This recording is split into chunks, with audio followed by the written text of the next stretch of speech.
Noise.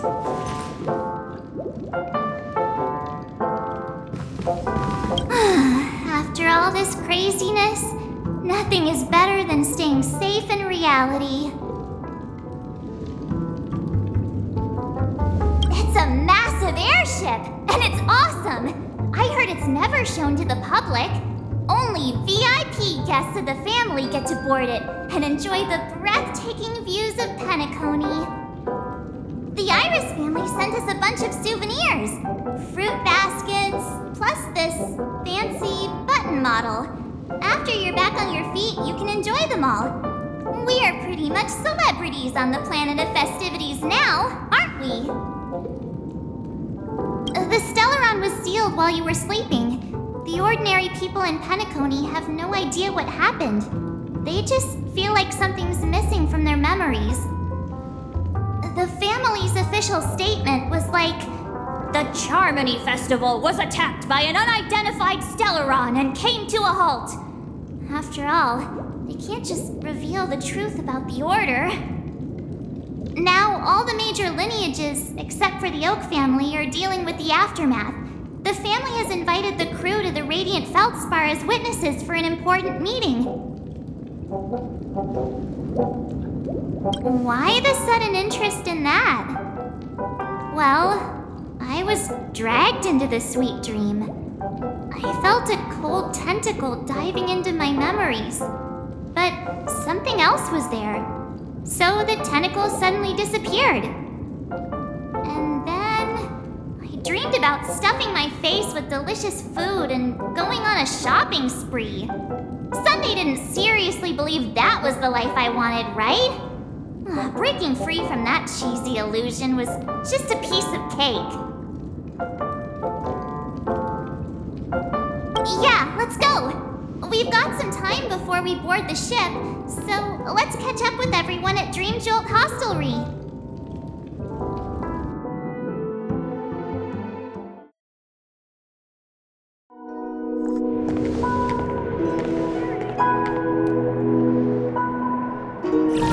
How extravagant. Just like Epsilon. How was it? Did it live up to your dreamscape expectations? You already asked that when we first got here. Yeah, and you said no back then. But after all this madness, I'd say you've grown fond of it. Just a heads up, you're still on the Bloodhound family's wanted list, so keep a low profile. And this time, it's Firefly in the picture, not Sam. That's gotta be a whole new experience for you, right? Indeed. In Kafka's words, that's also a missing part of my life.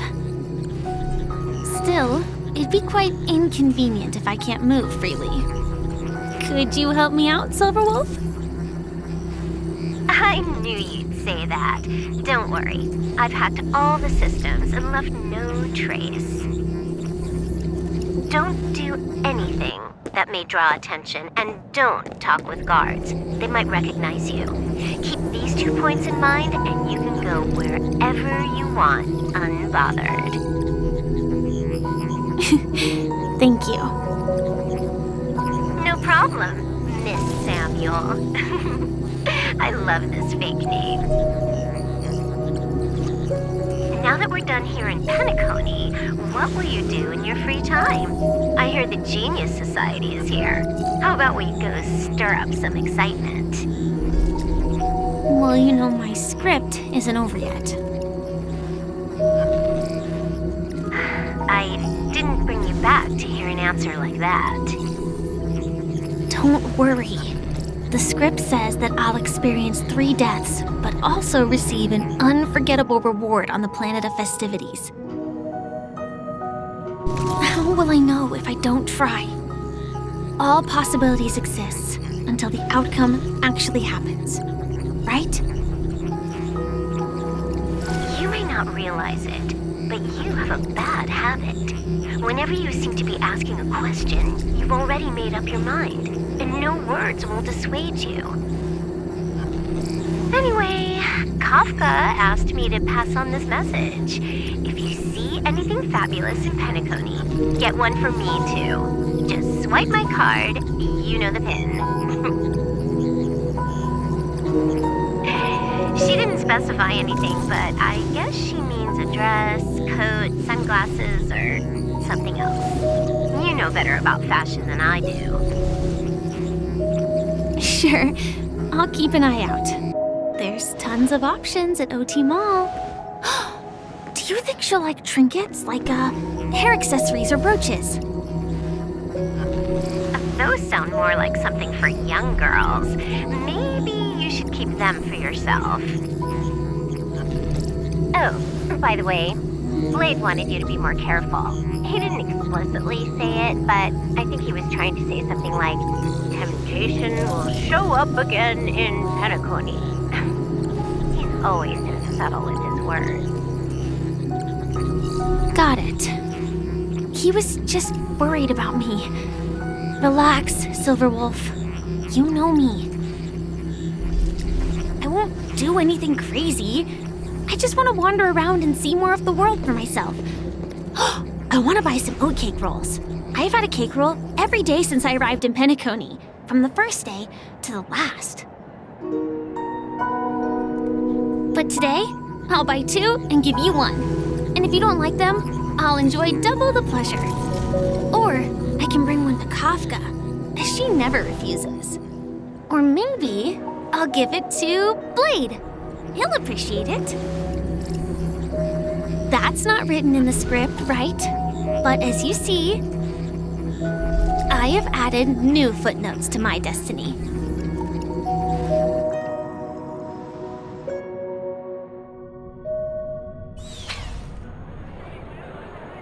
Welcome, Director Topaz.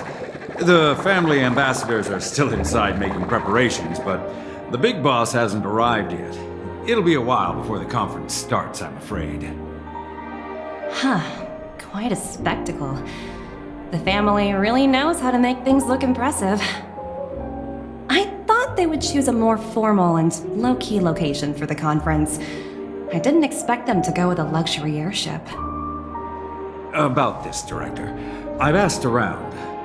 This airship, named the Radiant Feldspar, belongs to the Alfalfa family. This conference between the IPC and the family will have a direct impact on Penacony's future. Such an important event should have been held at well, somewhere secretive in the moment of morning dew. The atmosphere here, it doesn't feel serious enough. If I'm right, this conference is probably just a prelude. Whoever organized it wants to assess the IPC stance beforehand. This influential figure either has their own ambitions and wants to reach a preliminary agreement, or they plan to put pressure on us to make us back off.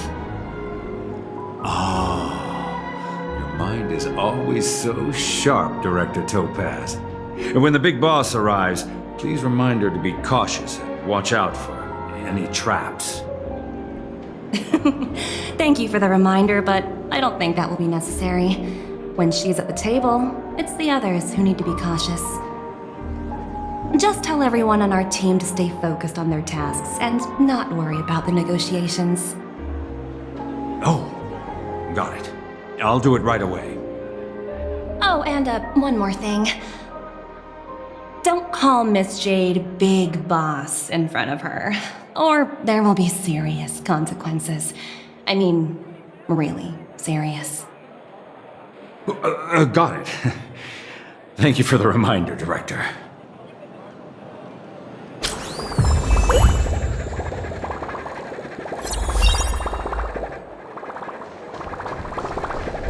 I tripped and fell right here. Just completely face planted.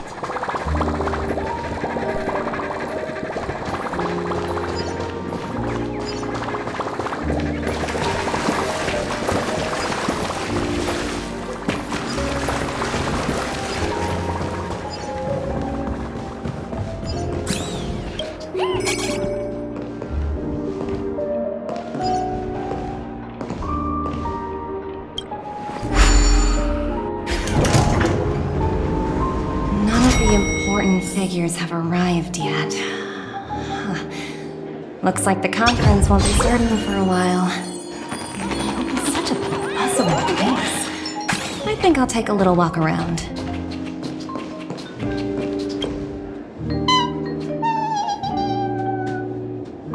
Oh, are you hungry, Numby? Food in the dream.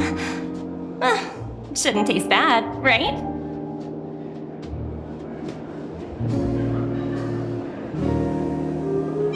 Numby!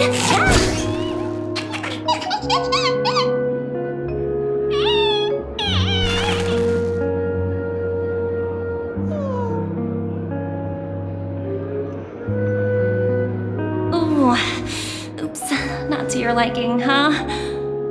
Sorry. I'll treat you to a nice meal once we get back to reality.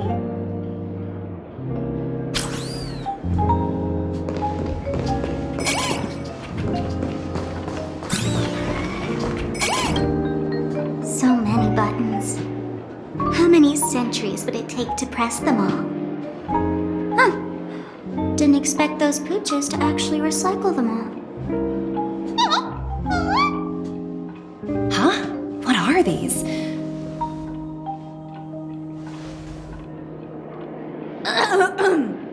For your safety, please stay away from those objects. For my safety?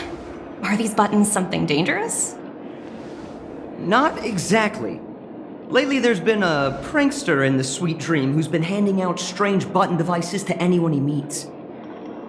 According to those involved, he said something like, "Just press this button and all of Penacony will explode!" Luckily, no one believed him. Still, the Bloodhound family collected these buttons just to be on the safe side.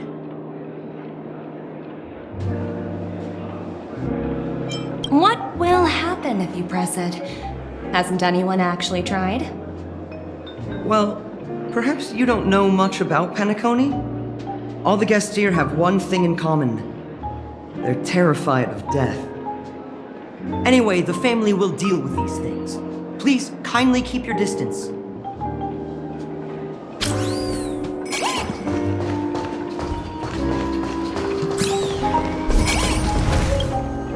Greetings, madame. What can I do for you? Hello. Could you tell me more about the Radiant Feldspar? I assume you are the ambassador of the IPC Strategic Investment Department. It's my honor to assist you. The Radiant Feldspar is owned by Mr. Odie Alfalfa, head of the Alfalfa family.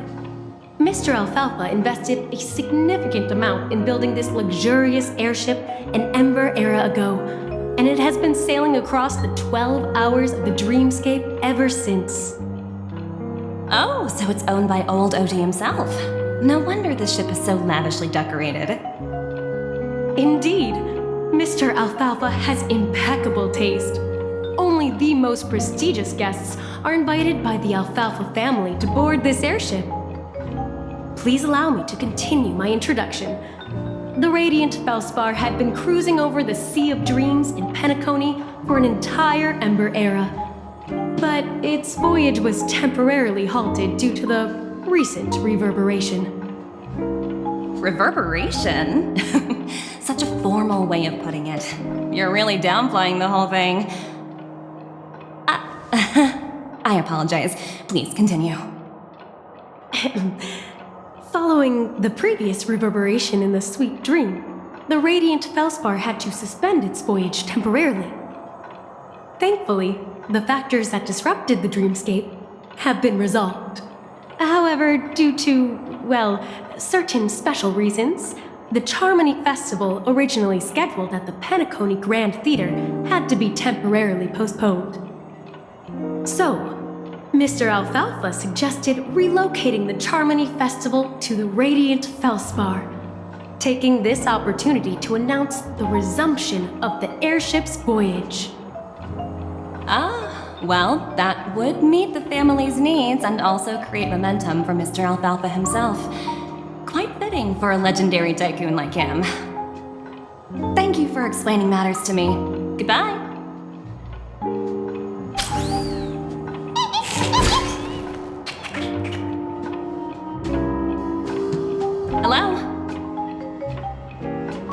Motivation department?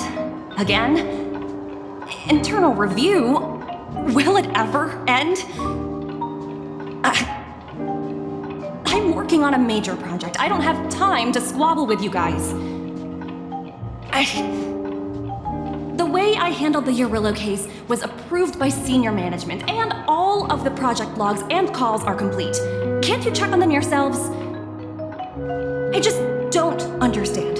Why are you so fixated on this minor case and constantly escalating it? Seriously, what's your purpose? Sounds exhausting. Why not just hang up? In my opinion, you handled that project quite well. A little ball of ice in exchange for the Astral Express's good favor. That's not a bad deal for the department. It's been a while, little Yelena.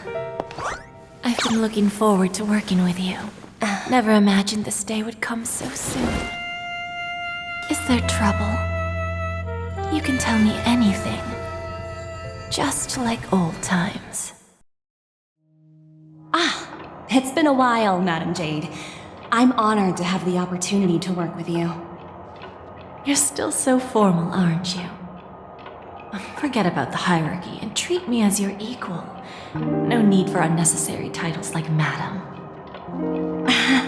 I'm sorry, but it might take some time to get used to that. After all, you are a senior. Well, now that we're both members of the 10 Stone Hearts, I need you to be at your best, especially since the upcoming negotiations leave no room for error.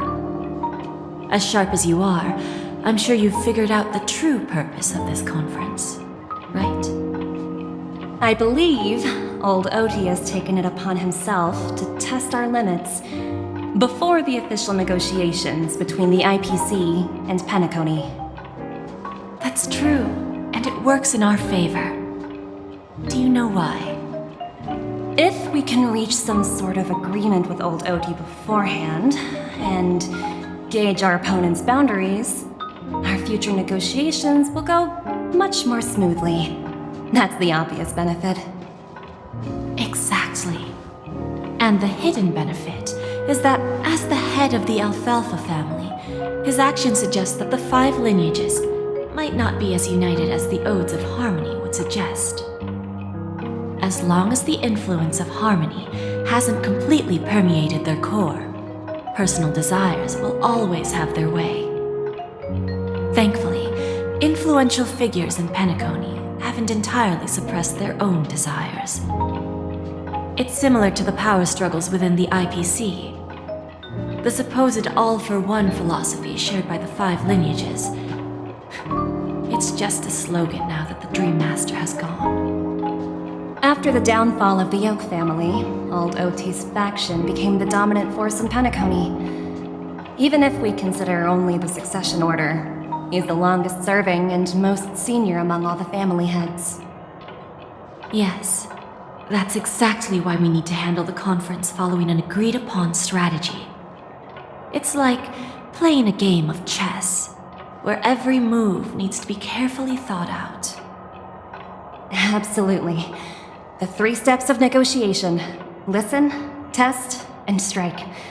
That's what you taught me. Pretty clear. Although, you seem to have changed the order in the Yarillo case.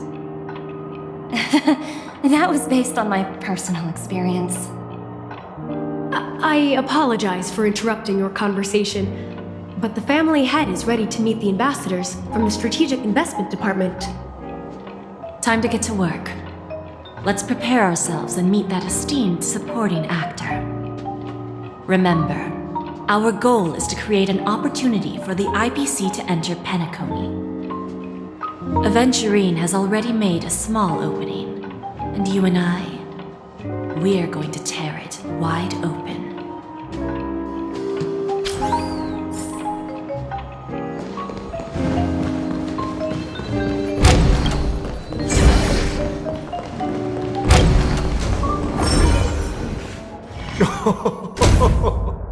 Welcome aboard my ship, the Radiant Feldspar. Smart and charming ladies. Please, have a seat. Let's have a pleasant conversation.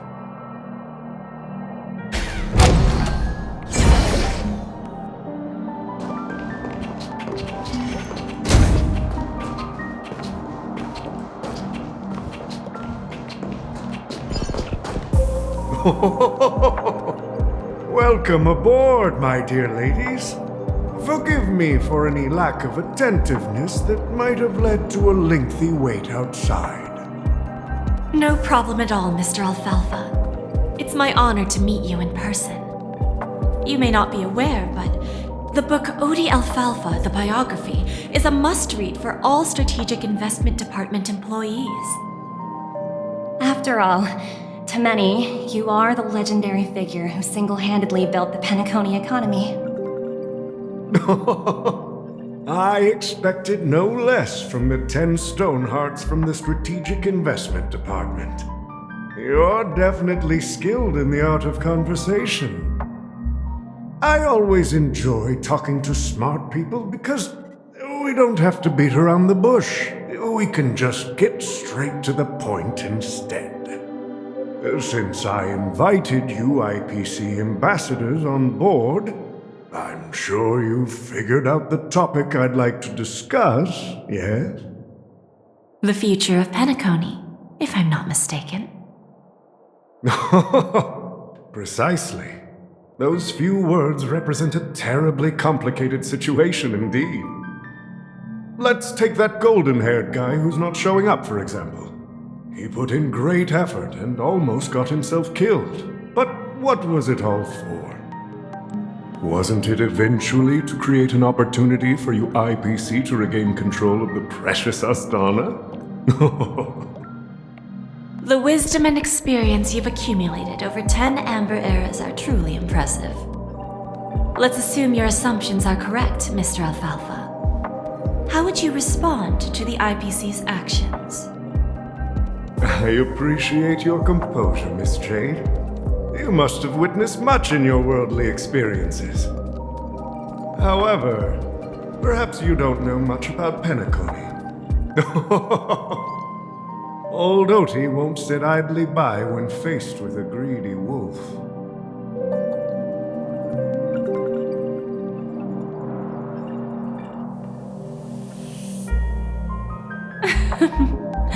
Please, go ahead.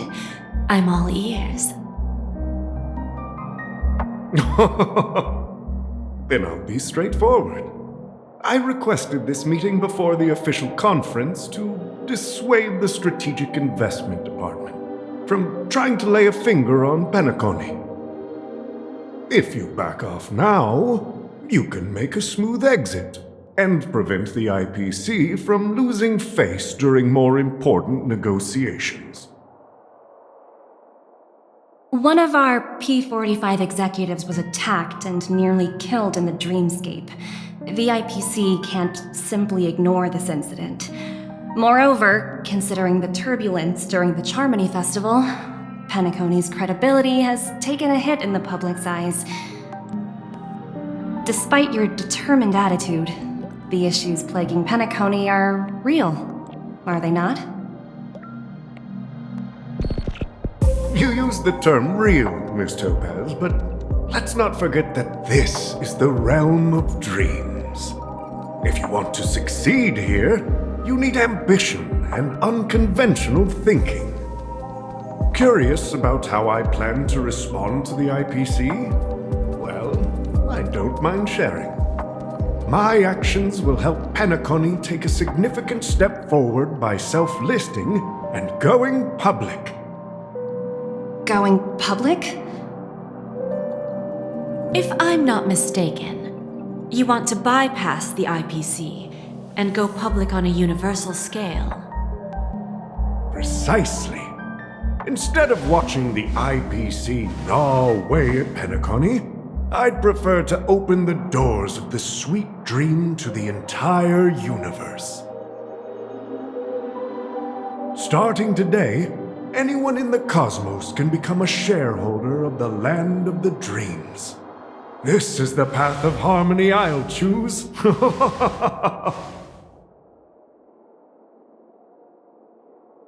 This reform should have been implemented earlier, but unfortunately, the Oak family were a bunch of blockheads blinded by order.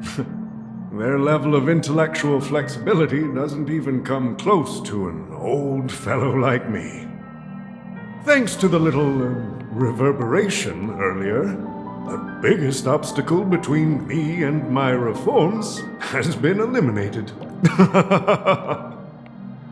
The Alfalfa family will publicize the financial results of Sweet Dream Paradise, so that the entire universe can see that despite the catastrophe, Penacony still holds immense potential and opportunities, and that the family remains confident in its future.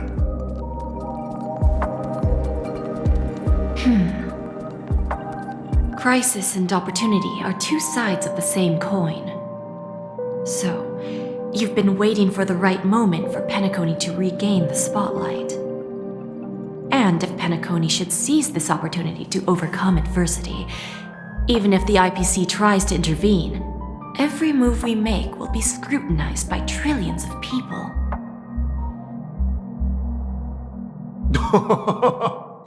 Now I'm convinced that you've indeed familiarized yourself with my biography, Miss Jade. So, about your next move. Please consider it carefully. Indeed. We need some time to digest such a wealth of information. I suggest we conclude the first half of our conference, Mr. Alfalfa. Please allow Topaz and me to confer privately for a few moments, and to respond on behalf of the IPC later. Of course. Take your time, dear ladies.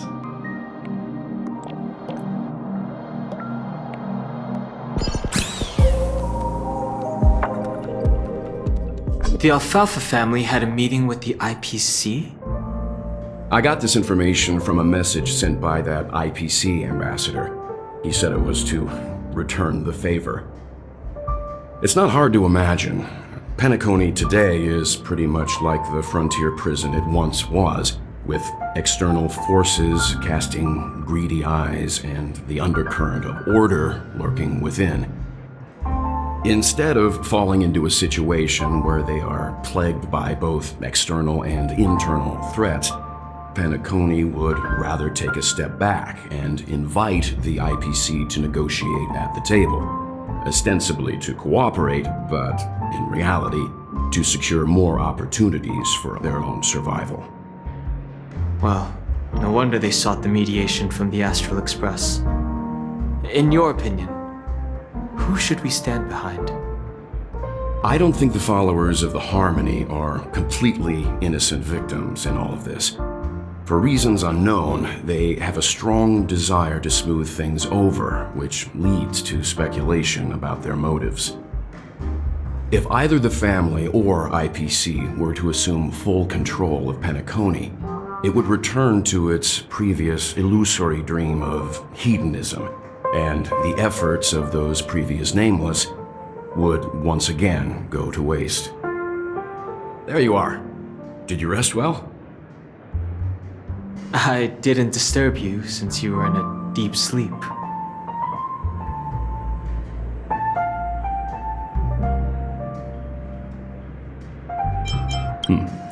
After Anna's dream was shattered, the family branch from the Montour system soon arrived and swiftly took control of the situation. Most members of the Oak family fell unconscious, but fortunately, their lives were not in danger. The mastermind behind the plans was confirmed to be Gopher Wood, the previous Dream Master. But by the time we arrived, he was dead already. He'll face a trial. As for further details, the family would rather not disclose them.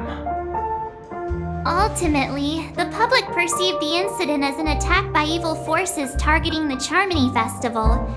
They believe the family failed to safeguard the Sweet Dream, significantly eroding their credibility in the process. While quite different from the truth, this appears to be the outcome with the least impact. After all, you don't know who's awake and who's pretending to be asleep. Well, they'll open their eyes in the face of danger. Once the danger subsides, they'll embrace the sweet dream again. Here's a toast, with 3 glasses of Glory of the Trailblaze to all of you. What are you talking about? This is my lounge. It's good to see you all again. Although we might be saying goodbye again after this reunion. When will the Astral Express leave Penacony? We'll stay a bit longer, but not too long. So, this is our final meeting then? If this is a farewell, then it seems to be missing something. Music? Atmosphere? Maybe a special drink to honor those who are not here. Let's see. The mixed drink should be solemn, dignified, and unique, as we'll use it to pay respect to those fallen heroes. To the nameless, resting in peace, and to Gallagher.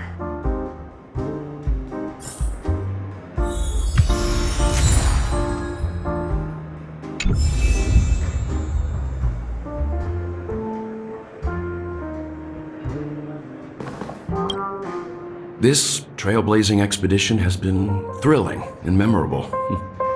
Hopefully we've all gained insights about ideals, paranoia, clarity, and dreams from the experiences we've had. One bird longs for the earth and the other longs for the sky. Even if Robin had to stop her brother with her own hands, she won't give up on him. However, facing punishment from the Harmony is inevitable. He will face a trial. As for further details, the family would rather not disclose them. Since the family took up residence in Penacony, the Order has been hiding in plain sight under the guise of the Oak family, using the Stellaron's power to strengthen their hold on the Sweet Dream, which eventually resulted in disaster. That's the claim the family makes. Whether they were truly unaware of all this is a delicate matter. Venturine's efforts finally earned the IPC a seat at the table. As a result, a more senior representative arrived in Penacony and initiated negotiations with the family. As far as the Astral Express is concerned, the IPC will make for an invaluable ally during the negotiations to prevent Penacony returning to its former ways. Well, it was somewhat surprising. In that dream, I returned to my homeworld and reunited with my long-lost friends. And for some reason, Acheron resurfaced in my mind. When I realized that her conclusion was not preserved in memories, I became aware of the bitter truth. The conclusion of a journey can often be sorrowful. All we can do is to try to make sure it ends on a happy note.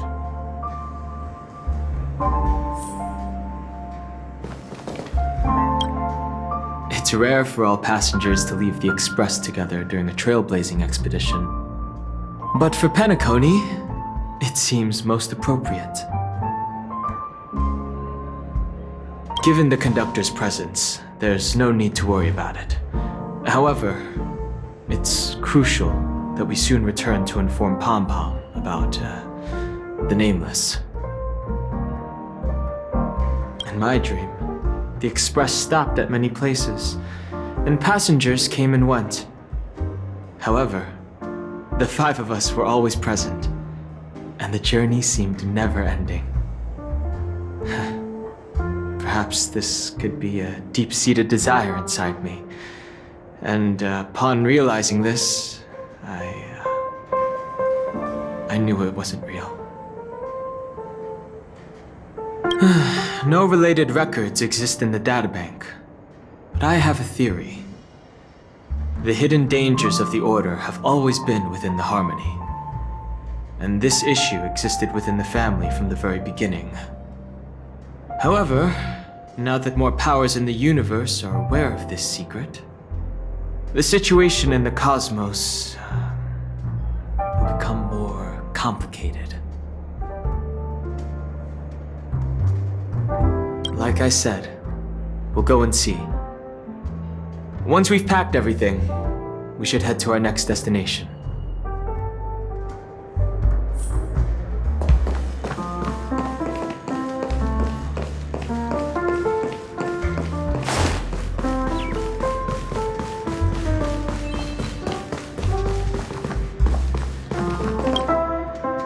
Guess what? Something weird just happened when I was on my way over here. Someone gave me a strange gift. So I unwrapped it and found out it was a button with a message on the back. Just press this button and all of Penacony will explode. This sounds terrifying.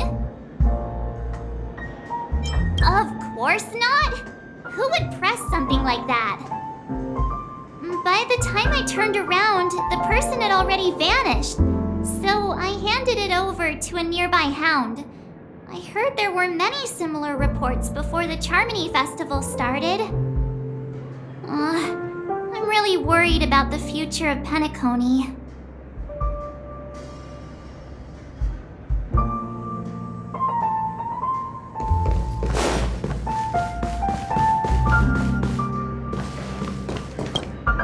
Ready to mix your drink?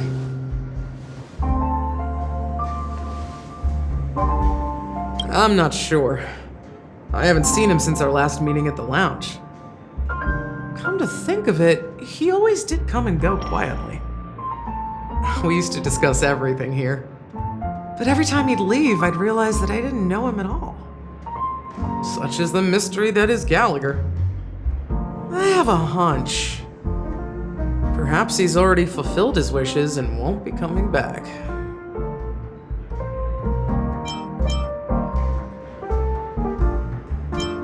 Before we start, would you like to talk to your friends? We have plenty of time. All right, as you wish. I think I have an idea about what drink to make. Would you like it bitter or sweet? It's up to you. Choose the flavor that suits you best at this moment. Drowning sweetness. One of the most challenging drinks to make. A slight imbalance in the ingredients can result in an overwhelmingly viscous sweet taste. However, with the right ratios, you get a uniquely sweet drink with a lingering aftertaste. Not a bad choice. Let's start mixing.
Words always fall short.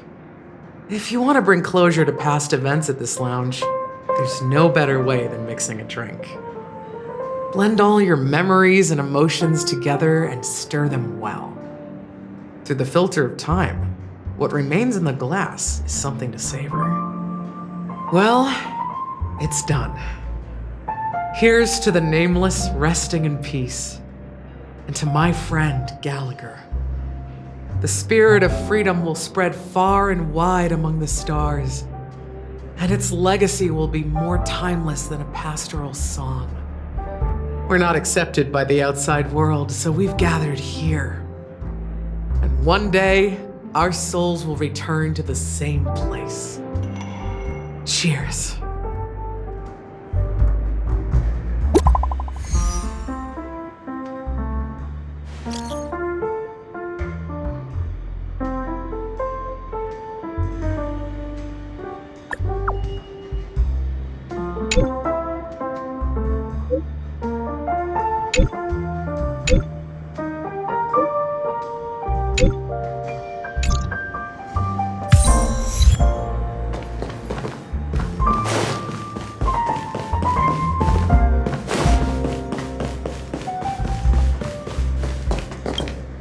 Oh, are you leaving?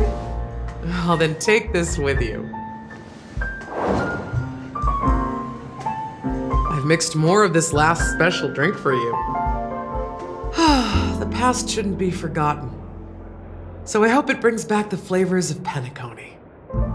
Thank you. I'm sure it'll leave a lasting impression. If you happen to run into Gallagher, make sure he has a sip too. I know his tastes, and he'll be thrilled.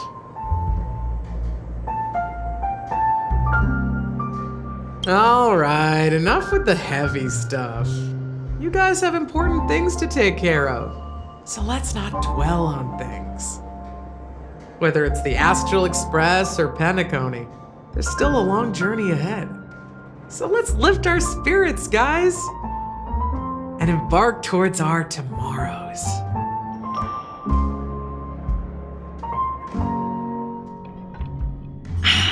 Old Odie is a tricky opponent. I didn't expect him to take the risky step of going public at such a critical moment for Penacony. Indeed. He's definitely bold. It's that kind of boldness that made him the Odie Alfalfa he is today. Still, the outcome is uncertain. Shouting loud doesn't necessarily carry any weight. What about the phone call I asked you to make, Topaz? They agreed. But it'll take some time before they arrive. Just as it should be. The sweet dew should be served after the bitter poison. Looks like we'll be skipping the exchanging apples step this time around. Now that we're dealing with a greedy merchant, a simple apple wouldn't make a difference. Well, I guess I included myself in that remark too. Now I'm a bit curious, Topaz. Do you think Penacony is a quality asset? Yes. Despite its recent calamity, Penacony remains a top-quality asset within the cosmos, with good credit, lucrative potential, and promising prospects. Well, that's obvious, but what I truly wanted to know is, this project is obviously too bland for your taste, isn't it? That's true. I wouldn't be here if it weren't for Aventurine. But despite that, you trust him. You even entrusted him with a cornerstone. Something as precious as life itself, to finish this gamble. Are you not in the same boat, Miss Jade? Without us playing along, your Jade Stone wouldn't have made it across the border so easily, allowing you to see all desires that flow through dreams to gain a bargaining chip in negotiations. That's why I'm willing to stake my Topaz Stone to cover for you. It's like one big, elaborate game of chess. Once that kid sets his mind to something, nothing can stop him.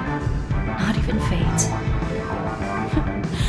Well, at least he's still alive, and that's the best outcome. Looks like we've strayed off topic, Miss Jade. Should we discuss our next steps? No need. I'll go it alone. Meanwhile, you can go greet our honored guest and wait for my message. Okay. Is that Robin?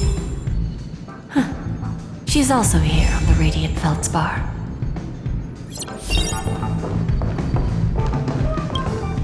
Greetings, Miss Robin. I didn't expect to meet you here. Miss Jade? Greetings. The opening ceremony for the Charmony Festival has been moved to the Radiant Feldspar, so I'm here making some preparations. How about you?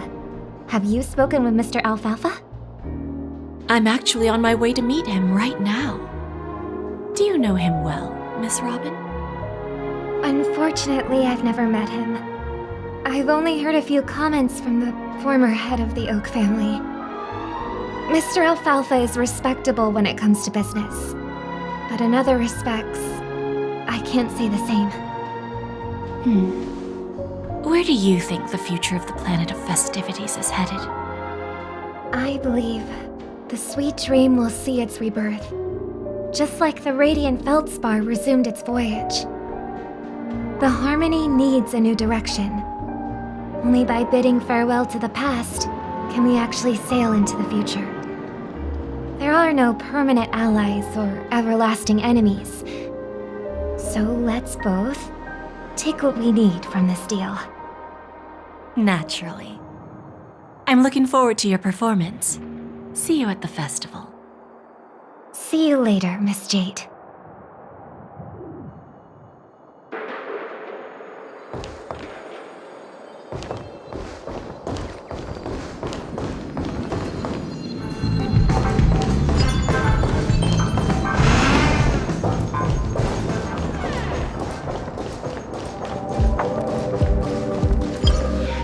Thank you for your patience, Mr. Alfalfa. Let's continue our discussion. Figured out something already, Miss Jade? But where is Miss Topaz? Topaz has something else to take care of. You'll be seeing her later. Talks can still continue between the two of us. Is it just me, miss? Your tone sounds very different now.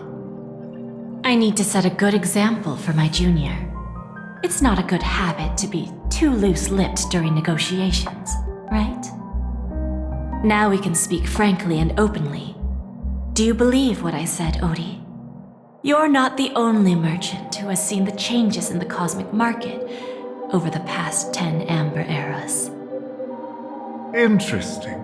Now that's interesting. Good. It's good to be straightforward. Openness and transparency are my things. So, tell me, what's your next move? Unfortunately, I'd like to speak the harsh truth before laying out my plan. Let's cut to the chase. First, your plan won't work. Penacony has no way of sidestepping the IPC and going public. Second, you can't stop the IPC from entering Penacony. We've got all the time and connections in the world to find a way in. We'll keep tearing down and rebuilding this place until the Asdana system gets used to the IPC's ways again. Now, I'm repeating your words exactly. If you don't want to be a laughingstock and have everyone gunning for you at the official conference, you'd better drop your little pie-in-the-sky plan. Oh, interesting. Indeed. You surely have a way with words. Now, I'm curious to know what you have up your sleeve. Mr. Alfalfa, let's not forget that the IPC controls the biggest interstellar publicity platform. More than half the news networks in the universe take their orders from us. The moment news spreads about Penacony going public, trillions of customers will immediately receive a message like this. The family's protection for Penacony has expired. Any mishaps in the dreamscape could result in permanent brain death.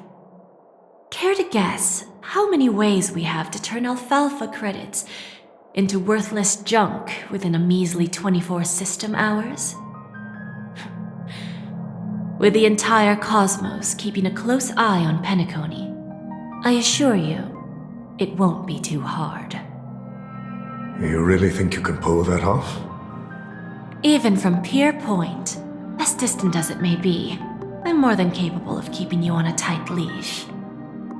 However, if you agree to give up that half-baked plan to go public, the IPC will assure you that we'll never jeopardize the interests of the family heads under your leadership. After all, we also need allies here in Asdana. The IPC can assist Penacony with financing, starting by acquiring 30% equity shares. With our financial support, stabilizing and rebuilding Penacony will be a piece of cake. 30% equity, you say? Who can guarantee you won't want more in the future?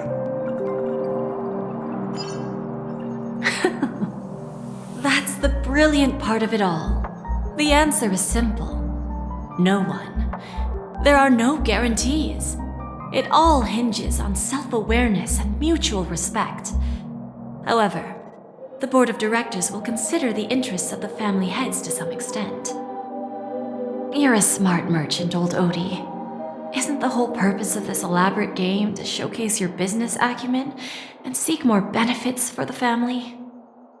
It benefits us if we both take a step back.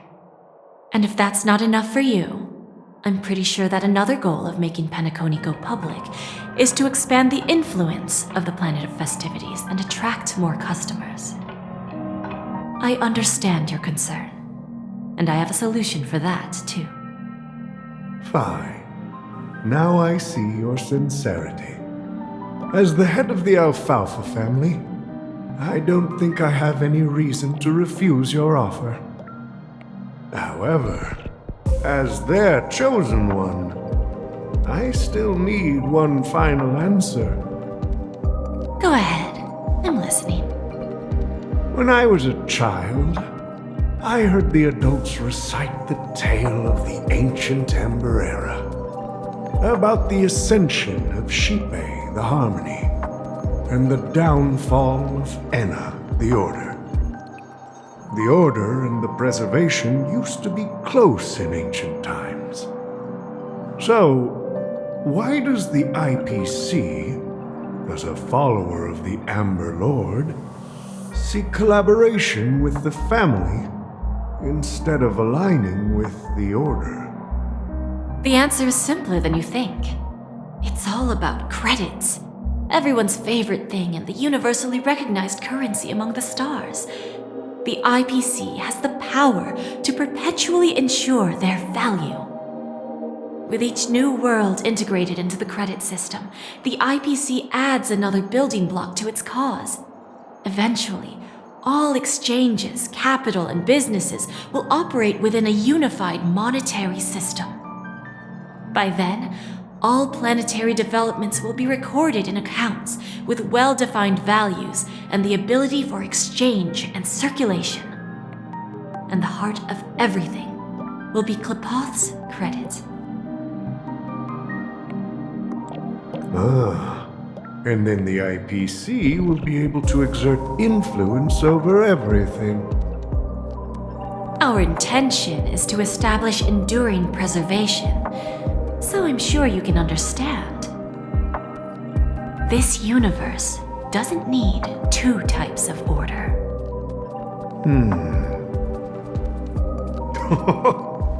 Well said.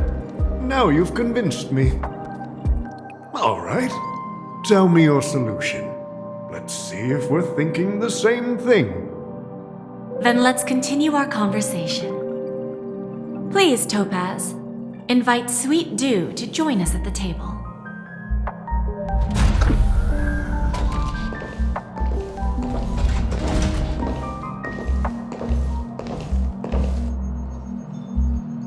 Thank you for your presence, Miss Himeko. Please allow me to introduce her to you, Mr. Alfalfa. This is Miss Himeko from the Astral Express, one of the future shareholders of Penacony. I've heard so much about you, Mr. Alfalfa. It's an honor to meet you as representative of the Astral Express.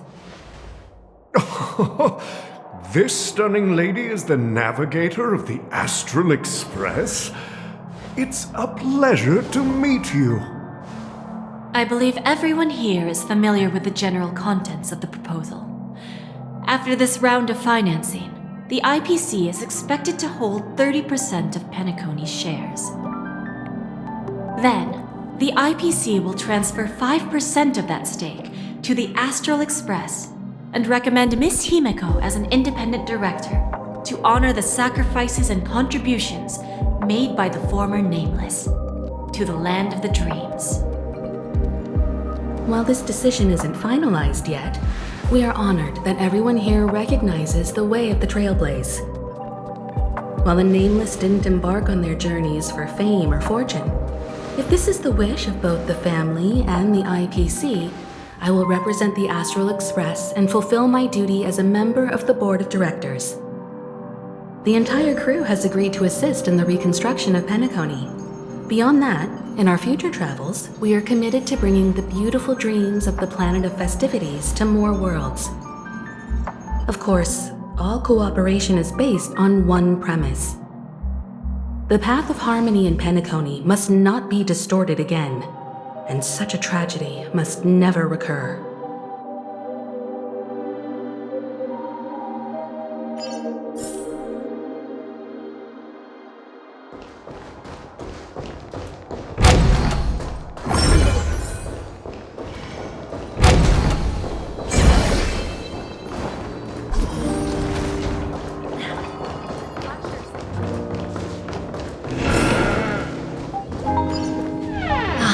Old OT is in agreement, so the issue is settled, I presume.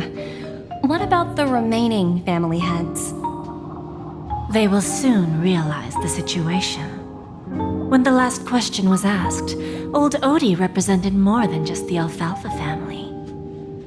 When should we schedule the formal negotiations? I'll handle the arrangements. It's all up to you. I'll step back and let you handle the negotiations and takeover. I won't be involved. But Miss Jade, this is... Aventurine initiated this case, and you were his project partner. If that kid hadn't overplayed his hand, I wouldn't have been pushed to the forefront. I came here today to help you sort out the toughest issue. I trust you'll be able to wrap things up quite nicely, little Yelena. Of course, there won't be any problems. And please, give Diamond my assurance. Don't worry. Diamond has always trusted us. I'll put in a good word for you, and you'll have your P-45 position back in no time. Radiant Feldspar.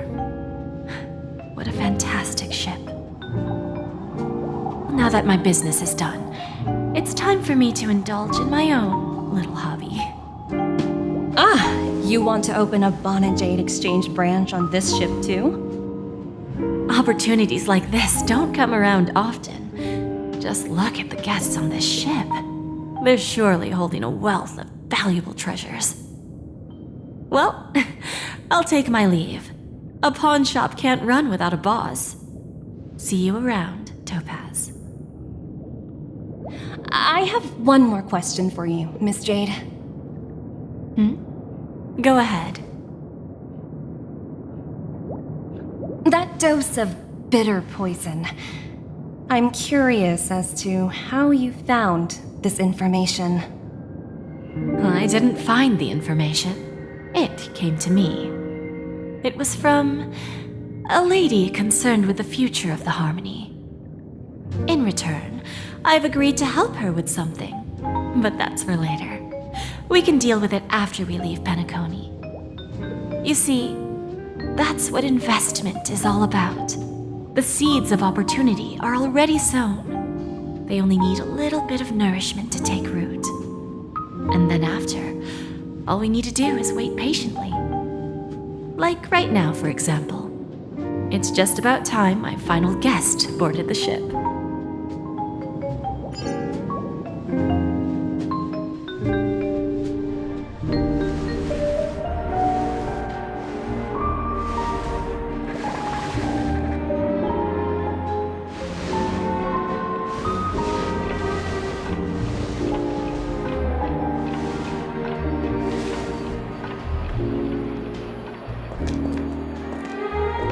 Sneaking in was way easier than I thought. The family's security is as lax as ever. So, this is the Radiant Feldspar. So luxurious. A pawn shop that grants wishes. Is there really a place like that on the ship? I'll find out for myself if the rumors are true or not.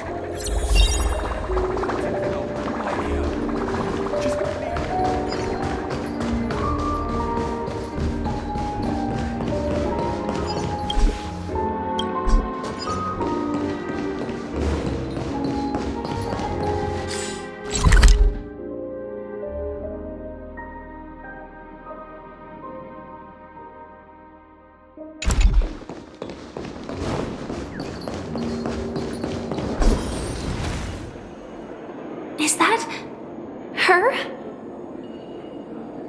Huh. Vanished in the By the way, there's one more thing. Mr. Alfalfa and I discussed it. I'll present a gift to the Astral Express on behalf of the family as a token of gratitude for the Nameless's contributions to Penacony. Please help me with the necessary arrangements. Right away, Miss Robin. Can I ask you something? Oh, greetings, miss. Is there anything I can help you with? Do you know how to get to the pawn shop? Pawn shop? Ah, you must be talking about Lady Bonajade's place, right? I heard she offers, special services there. I've marked the pawn shop's location on your device. Please feel free to check it out. Lady Bonajade. I think I've heard that name somewhere before. Was it from Silverwolf? Come to think of it, she disappeared after mentioning that she was going to meet with the Genius Society. I wonder how things turned out for her.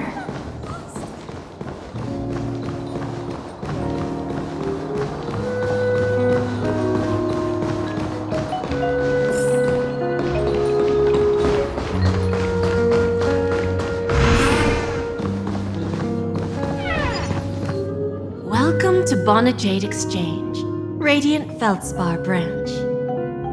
How should I address you, dear lady? Just call me Samuel. Samuel. Nice name. So what do you need, Miss Samuel? And what are you willing to give up in return?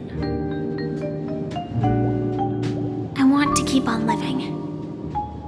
And for that, I'm willing to give up everything I have. Everything you have? That's right. Everything.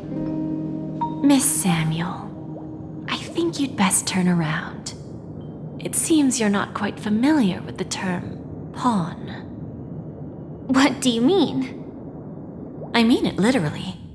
I sense your burning desire to live, but unfortunately, you don't have anything of equal value to offer.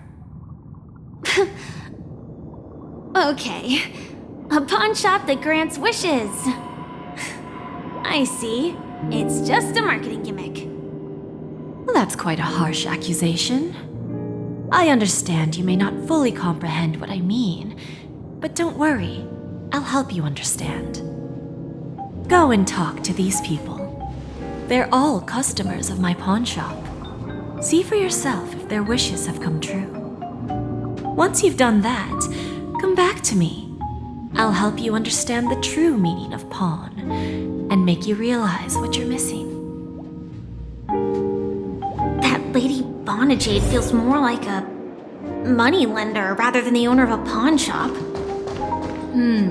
Which one should I pop? 1, 2, 3, 4, 5. Dan Heng and Void Ranger Jive. Don't change the words.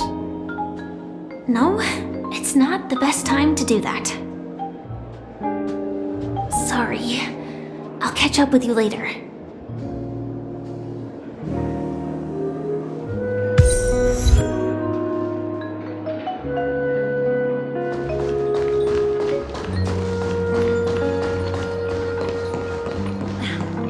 Watch yourselves.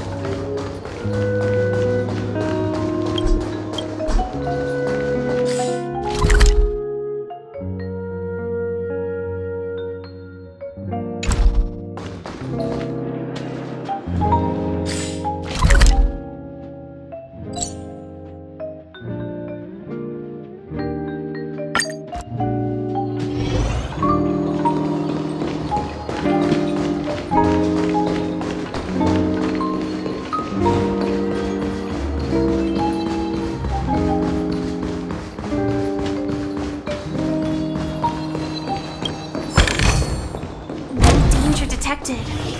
But never let your guard down.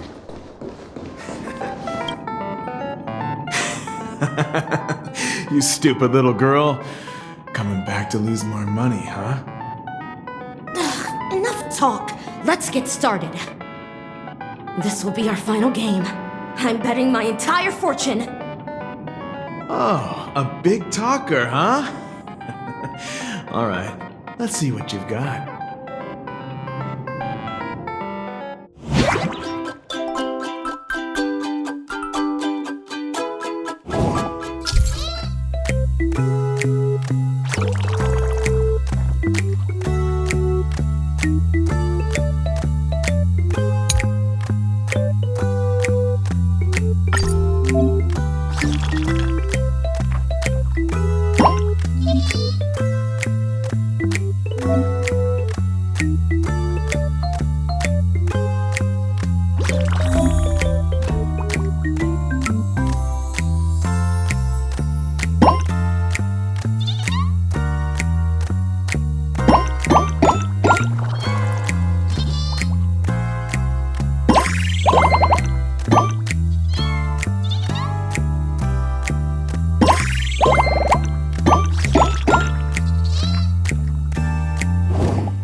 I actually won! This can't be! You lost to me 10 times in a row. How could I possibly lose to you at such a crucial moment? It's true! Lady Bonajade has truly blessed me! Finally, my luck has turned for the better. Great new era for Stacy. The master gambler has arrived.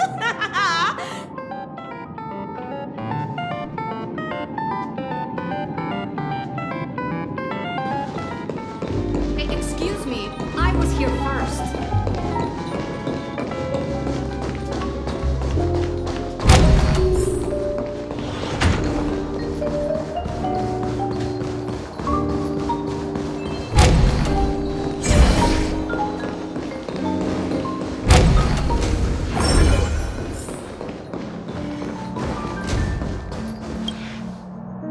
Prepared a gift for you, Dorothy. Check this out. Whoa! What a beautiful necklace! Is it made of cymophane? It's stunning. How did you know I love jewelry made of cymophane? It has the same purple hue as the necklace my dad gave my mom. I've never told anyone about it. How did you find out, Del?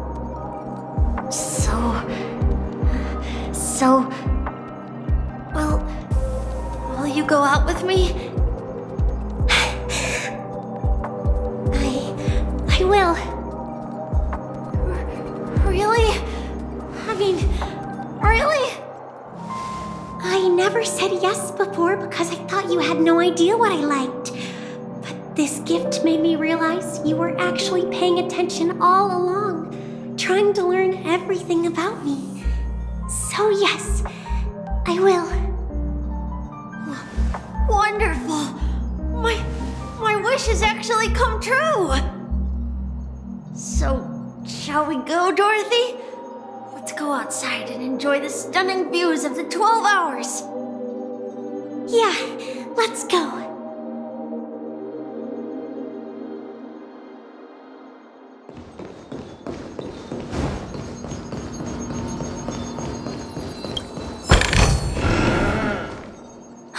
Hey, did you see that? Let your guard down. The gray-haired one outside. Don't look around, just focus on your drink. Seriously, they look like a total lunatic. Is that her?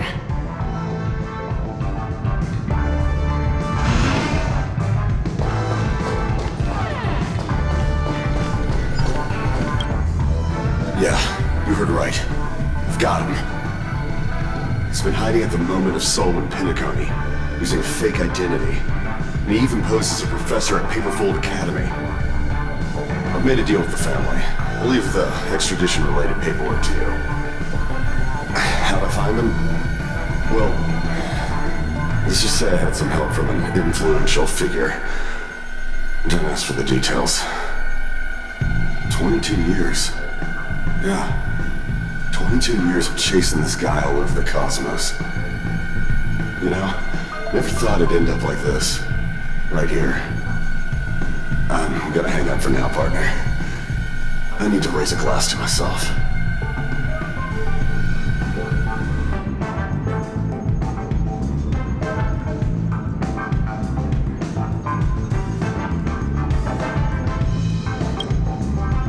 All of their wishes actually did come true. But I just don't understand. How did she do it? And what does pawn really mean? I should go back and ask.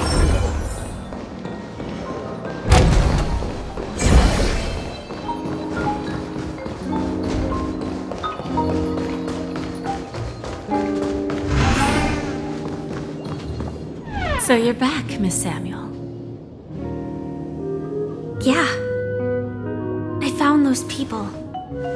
And it seems their wishes did come true after visiting the Bonajade Exchange. But I'm not sure what you want me to see. They all seem to be living fulfilled lives. Not so fast. This step was just to show you that the Bonajade Exchange is genuine. That I had the power to grant their wishes.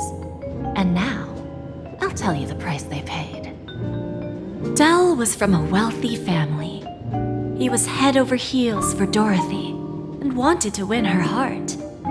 So he made a deal with me. He put up his entire fortune in exchange for a gift that would impress Dorothy. It was a piece of cake for me, thanks to my IPC connections. However, Dell will soon find himself evicted from the dreamscape because he can't afford his room. Whether he can bounce back from poverty, well, that depends on him. Let's just hope that necklace will keep their relationship from crumbling. Then there's Stacy, a lady with a gambling addiction. She wanted some serious luck, but she had nothing to offer, so I took something else instead. I took away all her close relationships. From the moment she stepped out of the Bonajade Exchange, every casino in the cosmos would remember her name. But her parents and siblings would sever ties with her, and it would be impossible for Stacy to make any real friends again. She will accrue a vast wealth due to her good luck, but she'll never be able to use it for the people who truly matter to her. As for Detective Walker, he spent 2 decades chasing down a wanted criminal for some heinous crime. But he never caught the guy. In his desperation, he came to me. He offered his own memory system as collateral. In due time, His memories as a detective will be erased, and he will completely forget his own identity and all the sacrifices he has made. Interesting, don't you think? I fulfill people's desires and grant them favors, and soon they come back to me with even greater desires. When people see others' desires get fulfilled, they develop their own desires. It seems like an endless cycle, but it does have a goal. In the end, I will get what I desire from this whirlpool. And patience happens to be one of my greatest strengths. So now, do you understand what you must give up, Miss Samuel? Or should I address you as AR-26710, a remnant of Glamoth's Iron Cavalry? I'm not surprised. You are much calmer than I expected. Entropy loss syndrome. Truly an unjust misfortune, isn't it? The higher-ups in Glamoth implemented such a failsafe within the genes of their warriors, just to make sure the Republic's most powerful weapons wouldn't fall into the wrong hands. As for the price, those Iron Cavalries weren't exactly seen as regular, independent humans, so there wasn't really a price to be paid. However, you are different.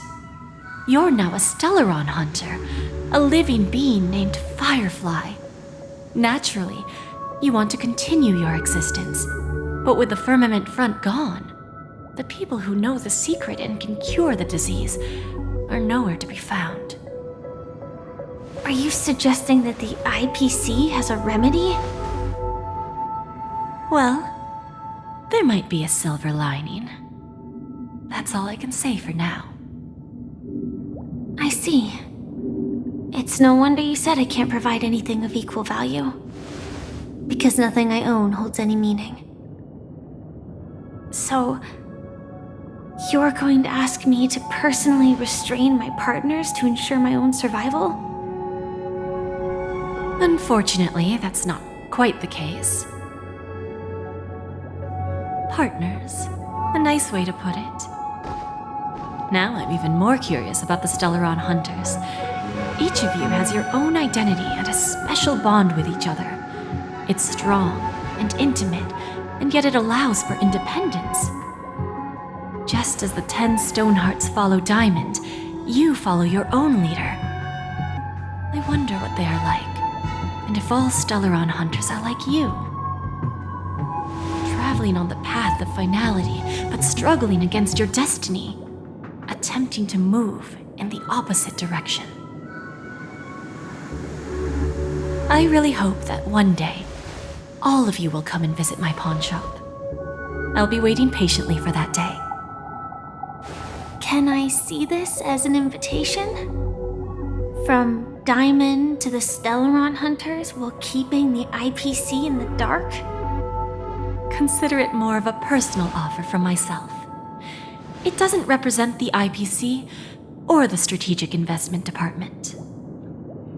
The Stellaron Hunters have interacted with the IPC, but not the 10 Stonehearts. Our paths have never crossed.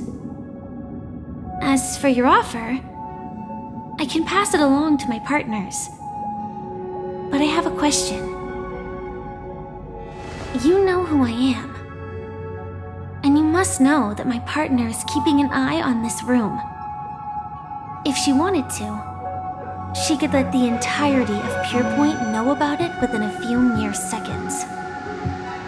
What drives you to take such a risk and extend this invitation on behalf of Diamond, even if it could lead to your downfall? Simply put, you and I are the same. However, unlike you Stellaron Hunters or the Astral Express, we band together merely to obtain what we want.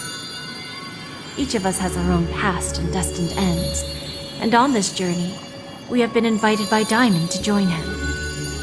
This journey could be either brief or long, as each of us carries a void in our hearts that can only be filled from the outside. So, Diamond made us a promise to divide the power of the Emanator of Preservation into 10 pieces and give each of us a cornerstone to fill that void. Mortal flesh is fragile, yet my heart is unyielding like the monolith. For without this resolve, the way of preservation would fade into oblivion. So, you understand? This pledge goes beyond a mere oath. It's our collateral in exchange for opportunities, wealth, survival, and a future. And whatever we gain from it will fortify the Stonehearts in return, allowing us to achieve the great cause of the preservation when the war among the eons eventually comes.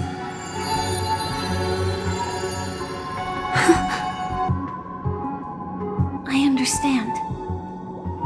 Take your time, child. You don't need to give me an immediate answer. Like I said, patience is one of my greatest strengths. If fate turns that page, our paths will cross again. It's a shame, though, that this pawn shop can't give me what I desire. My last attempt in Penacony. Well, it ends with hope.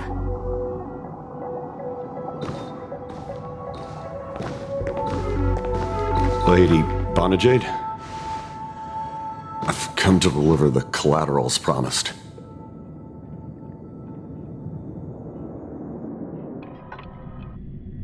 Turns out, the meeting to decide the future of Penacony went much smoother than expected. With little debate. The Charmony Festival's opening ceremony is starting soon. I should head down and take a look. This airship has quite a few treasures. A bountiful harvest.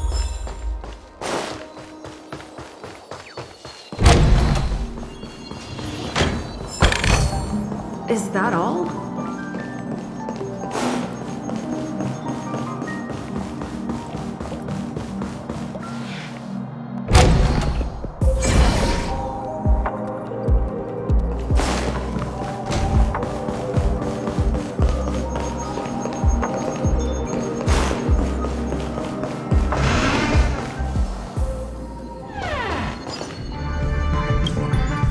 Remember, I can take you out with just one shot whenever I choose.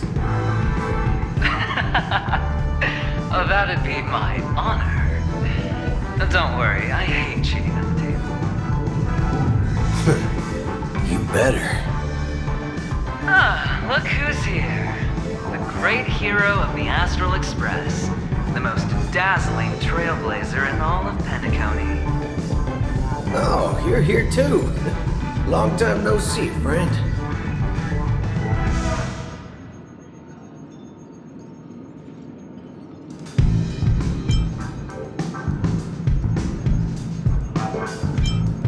This fella is also tracking down that son of a gun. What's that saying again? The enemy of my enemy is my friend. Well, let's set aside those under-the-table dealings for now, partner. Don't want to spoil the festive mood of the Charmony Festival. Oh, I agree. Now let's congratulate Miss Trailblazer. I hear the family intends to thank the crew at the Charmony Festival. It's a real pity I can't personally be there to witness this. Well, my job was just to give the IPC an opening. Other things aside, I think I did a pretty good job at achieving this. While you were at Dreamflux Reef, we were actually close by. We wouldn't have been able to dig up so much dirty information without the help of an knowledgeable foreigner. But that Emanator didn't pull any punches. My body couldn't hold out too long. Otherwise, this would have been settled in a much cleaner manner. No problem. If punishing the wicked and eradicating evil is a top priority, would have been strange if we sat it out. making an entrance like that, us Galaxy Rangers are making a comeback. Reckon you'll meet quite a few followers of the hunt on your journey. Do me a favor, pass on my regards, will you? Forget it. I'm not one to beat around the bush. I've got a score to settle with a high-ranking executive fella named Oswaldo Schneider. And this flamboyant fella here can help me find him. The feud between the Marketing Development Department and the Strategic Investment Department is well known across the cosmos. But what I didn't expect was the involvement of the Galaxy Rangers in this feud. Looks like things are about to get spicy. Thank you. And I also hope you enjoy yourself, great hero Penacony. I'll pass. But I do hope you guys have fun. If you don't mind, let's play a few rounds next time.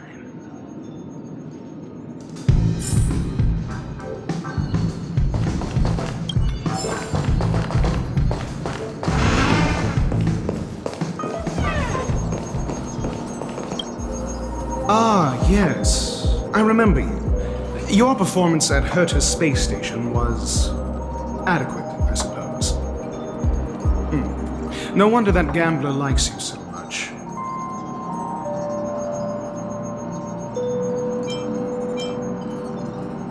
Don't try to emulate that gambler's penchant for attempting to be overly clever.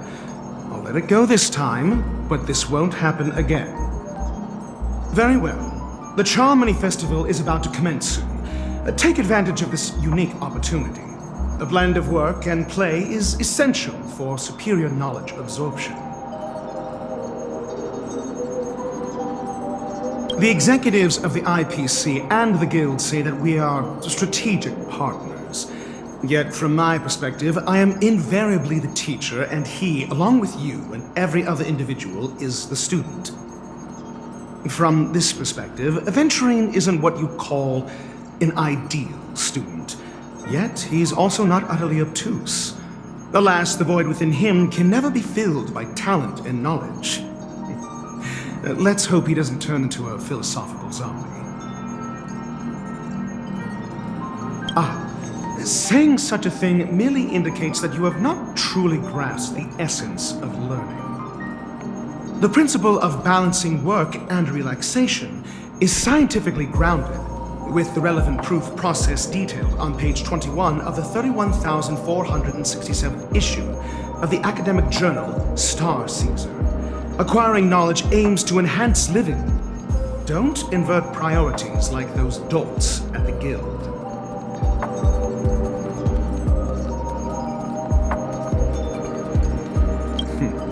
Then you'll excuse me.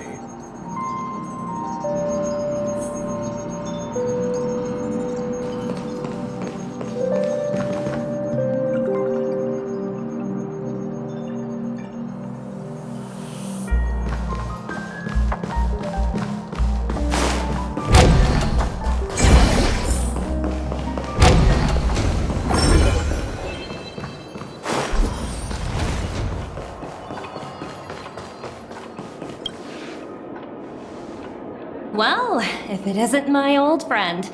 It hasn't been long, and yet, here we are again. How are you?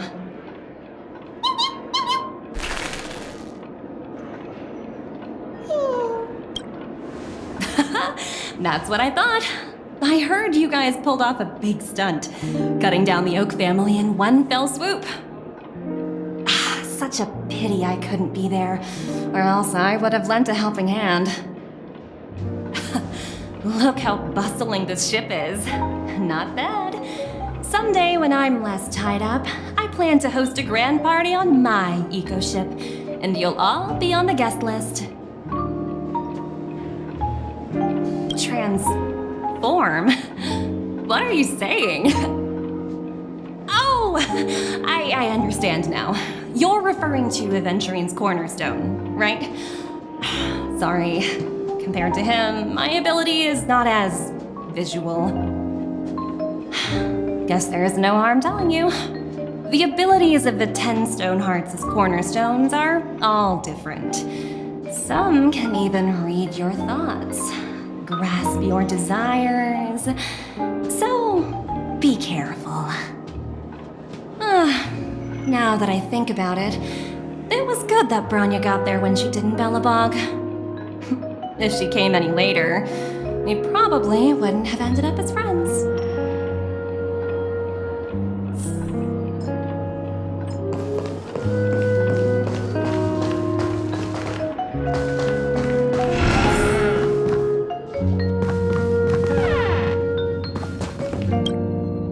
Hey there, lively lady.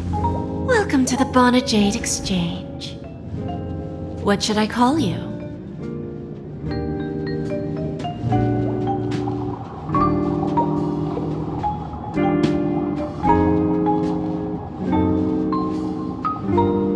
What a unique name. So, miss, what do you wish for? And what are you willing to sacrifice for it?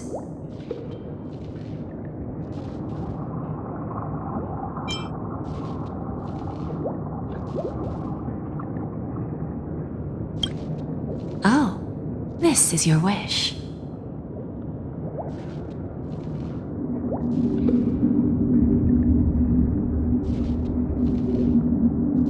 Sounds simple enough.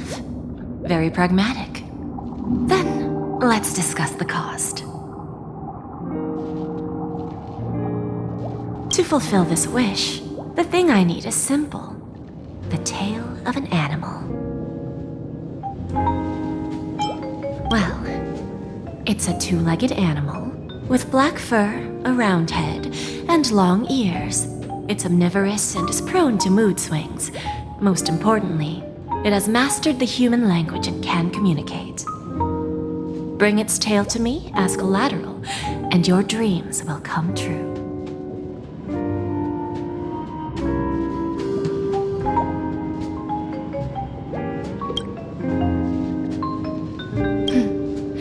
May fate bring us together again, Miss Trailblazer.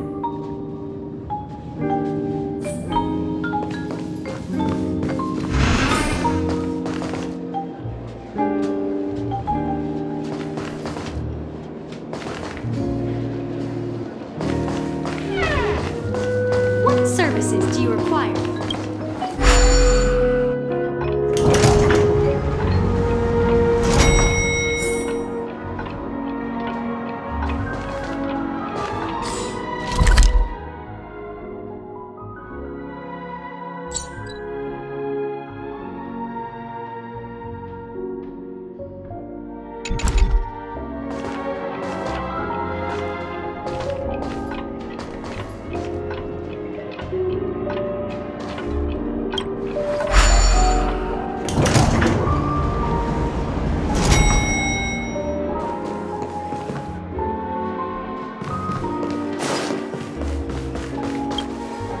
We meet again, my dear friend.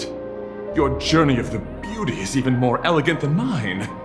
My most sincere regards to you.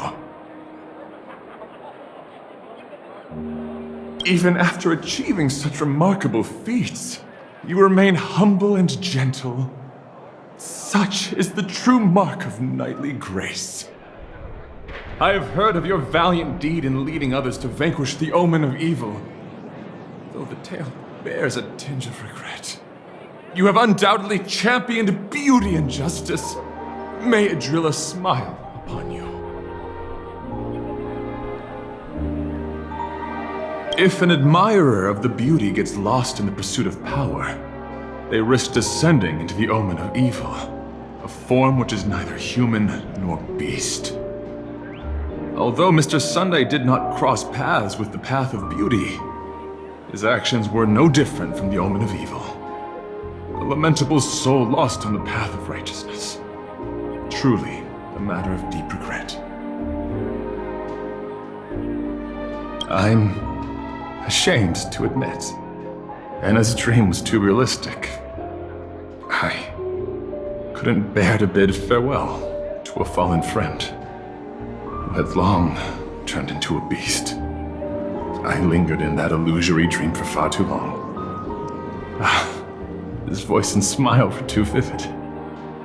I didn't pass the trial of beauty this time, spending too much time in self-reflection over my own hesitation. Yet, I wish for a driller to remain my beacon, a banner for me to strengthen my determination for the beauty. Thank you. And may the beauty always be with you.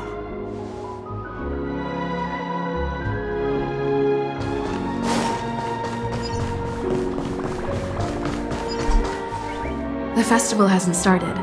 Let's take a quick break. Hi, we meet again. Who's that? It's really you! I knew I didn't get the wrong person. It was you! I saw you opening treasure chests, hitting balloons, and playing dreamy slots. I don't think I'm mistaken, right? There's still some time before the Charmony Festival starts. Do you want to chat?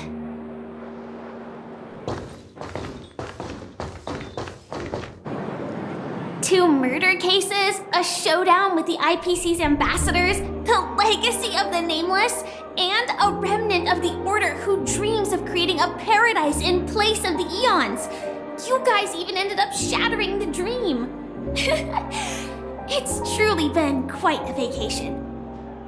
It's a good thing that you guys managed to overcome all those difficult problems. Congratulations!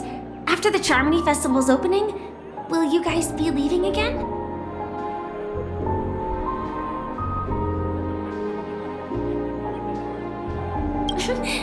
There will always be somewhere. After all, you guys are on the path of the Trailblaze.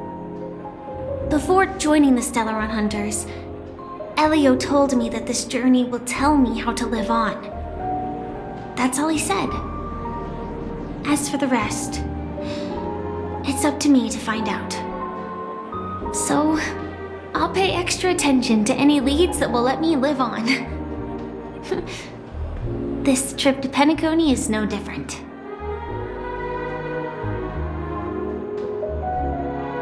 Yes, sadly I was looking in the wrong place. But I did reap some rewards. Do you know Miss Jade from the IPC Strategic Investment Department?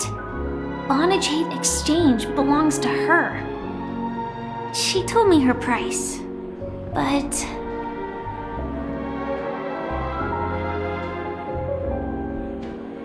No. But what she wanted wasn't my answer either. Of course I want to live on. But what fate owes me, I want it paid back, not passed on. No one else should be involved because this is a grudge between me and fate. Speaking of which, actually, I feel that I still owe you a formal apology for that matter with the performer of the Iris family. Even the smallest of lies can turn into a betrayal as sharp as a blade. I'm sorry.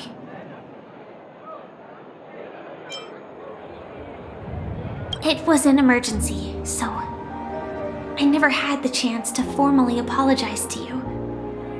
And admittedly, I was the one to blame. To me, hiding is much easier than being honest. Yet, I still want to try expressing my emotions as any ordinary person would. It's that girl! Get moving! Arrest that criminal before the Charmony Festival's opening ceremony starts! I can't believe they've chased me this far. Looks like we have to say our goodbyes. Don't worry about me, just go and enjoy the ceremony. The script hasn't reached its end yet. We will meet again.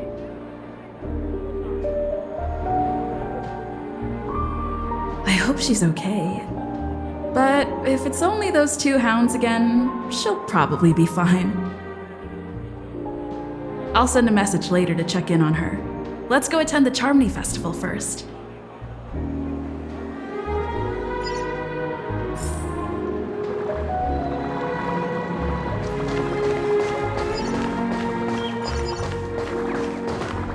let's take a seat here.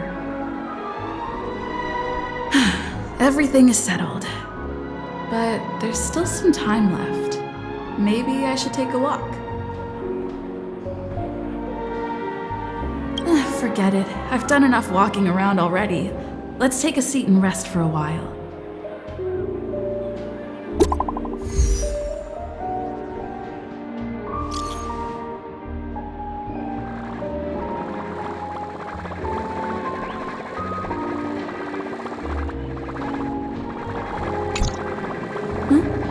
Looks like I don't have to worry about her.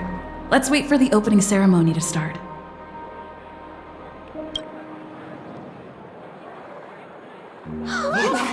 It's Miss Robin! Hey, Miss Robin! Hey, Miss Robin! Over here, Miss Robin! Miss Robin! Miss Robin! Miss Robin! Glory to the family! Glory to the family! I'm your biggest fan, Miss Robin!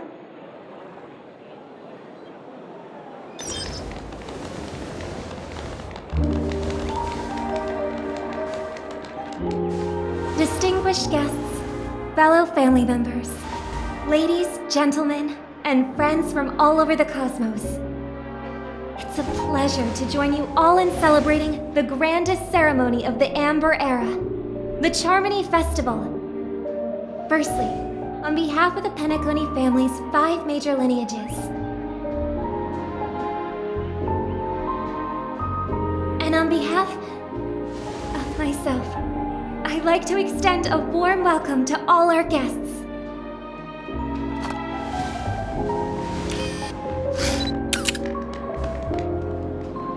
As you all may have noticed, this year's Charmony Festival is far from regular. Thanks to the efforts of everyone, this celebration is unprecedented in scale, with factions from across the cosmos in attendance. Not only that, the customary opening ceremony held at the Penacony Grand Theater has now moved to the Radiant Feldspar, the very airship you all stand upon. We invite you to express your warmest applause and deepest appreciation for OT Alfalfa, head of the Alfalfa family, for his selfless devotion to the Harmony's cause.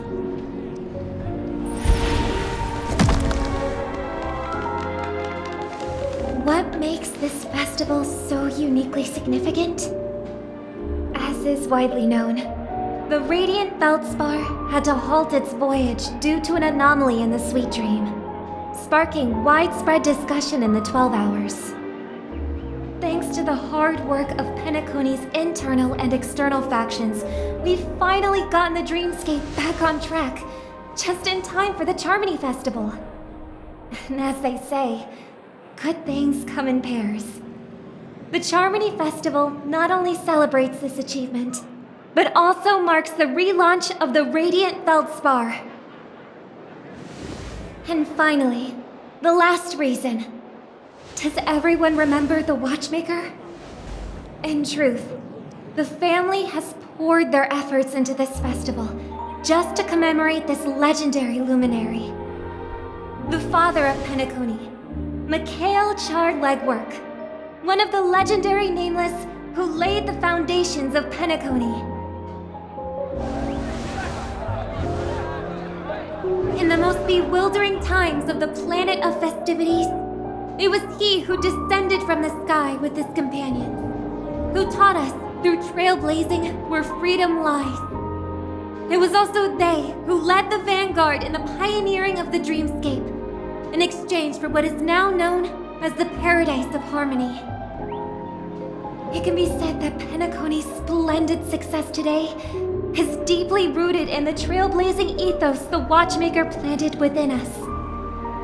Only by honoring this trailblazing spirit can we fulfill our mission and spread harmony to a broader audience. Aw, that's so nice of her. She's talking about us.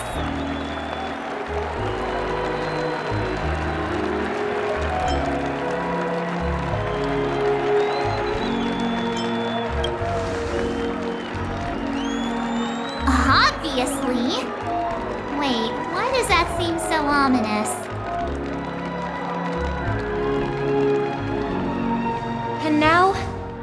Sweet Dream is back on track. All thanks to the Trailblaze, of course. If it weren't for everyone on the Astral Express, we wouldn't be able to successfully host this Charmony Festival. Thus, with unanimous consent from the 5 major lineages, Penacony's family, on behalf of all family members throughout the cosmos, offer a token of appreciation to the Nameless. Oh, I wonder if it's gonna be a big one! We will transfer ownership of the Radiant Feldspar to the Astral Express. A meager appreciation that we hope you will accept with grace. Let us gift our applause and cheers to these brave and dauntless Nameless. Nameless! Nameless! Nameless! And now, I propose a toast. To harmony, to the Trailblaze, to the future of Penacony and the universe, and to the generous Alfalfa family head, Mr. O.T. Alfalfa. Cheers! Cheers!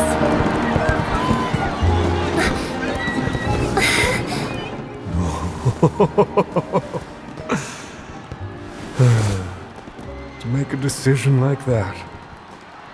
This little bird is no less capable than her brother. All's well that ends well. Right. But have you forgotten someone, my gray-haired friend? I put a bomb on this ship. You have 10 minutes to find it. Better hurry. When did this get shoved into my hands? There are still so many bombs.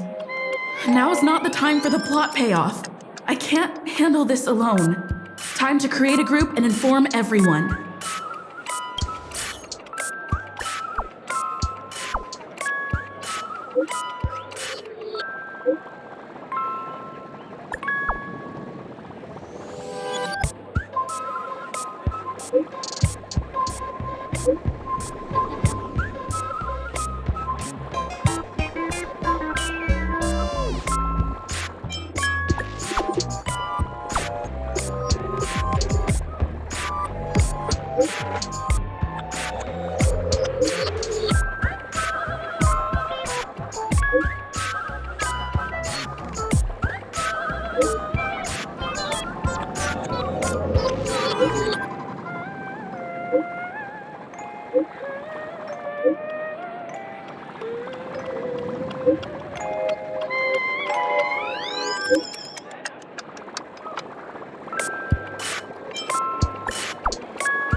All set. Let's start following the plan.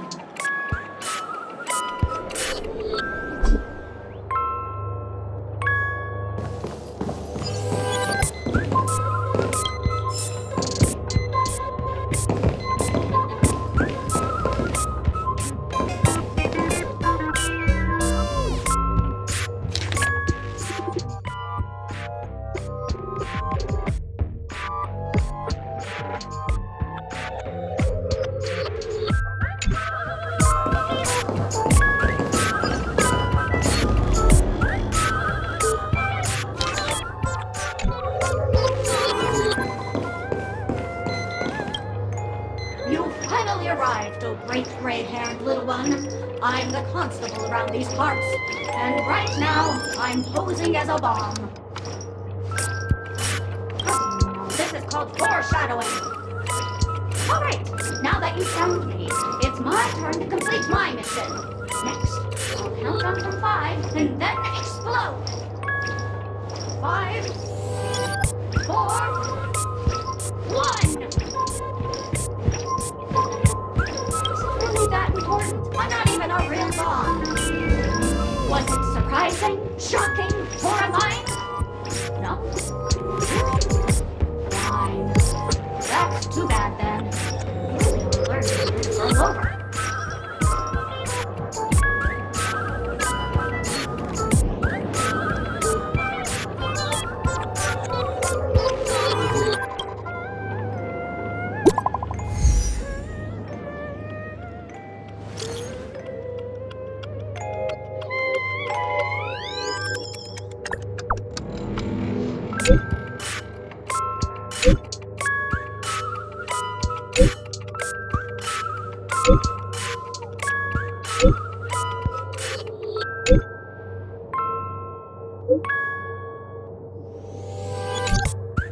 At least I made some progress.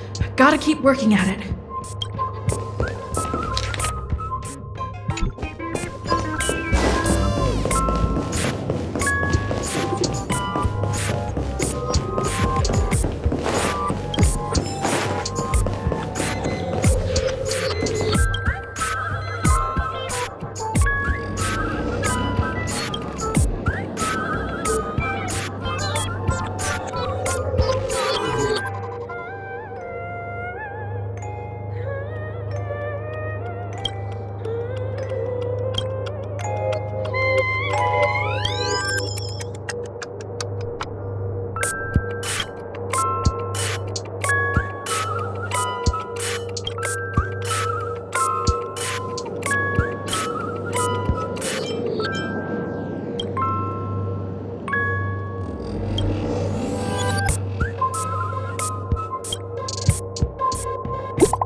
one who directed the entire farce in Penacony.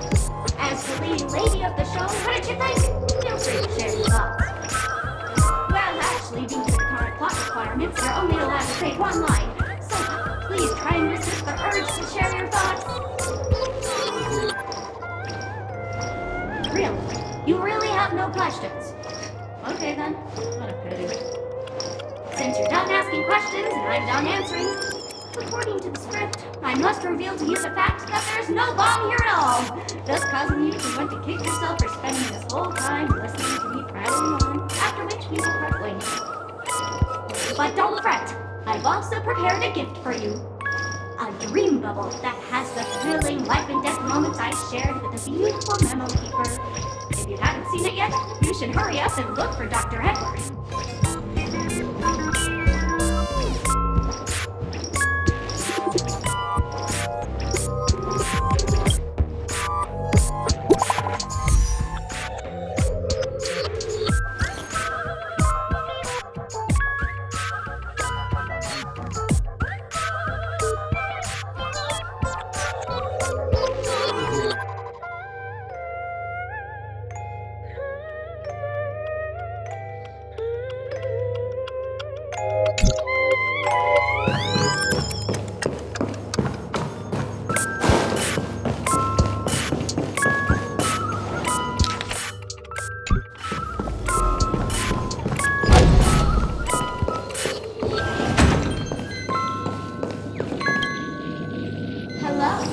Cyma bomb. There's still some time before I explode, so you can take a look around first. Diffuse? No problem. Executing self-diffusing program. This won't take long. Now playing Never Give Up, Never Surrender by the trending superstar Asterically from the Epsilon 12 system. Oh, hang on. Penacony's family have not purchased the rights to this song. We can't play it here. How about this? I'll recite it for you. Next up, please enjoy a recital of Never Give Up, Never Surrender. Oh, aha! If you ask me how I feel about you, don't tell me that you pretend not to see. They will never give you up, never make you sad. They will never give you up, never make you cry. They will never say goodbye to you, never tell lies to hurt you. Praise, aha!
Not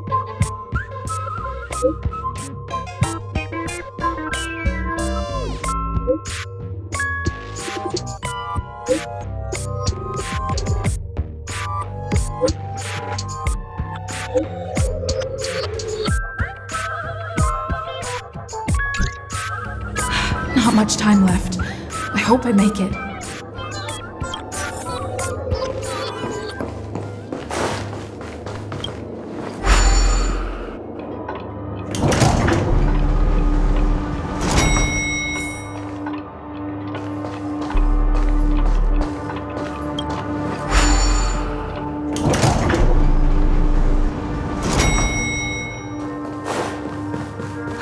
Is that a firefly?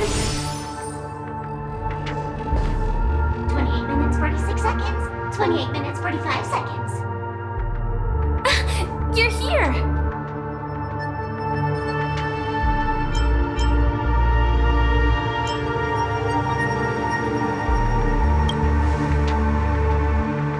The masked fools? Huh. So this really was their doing.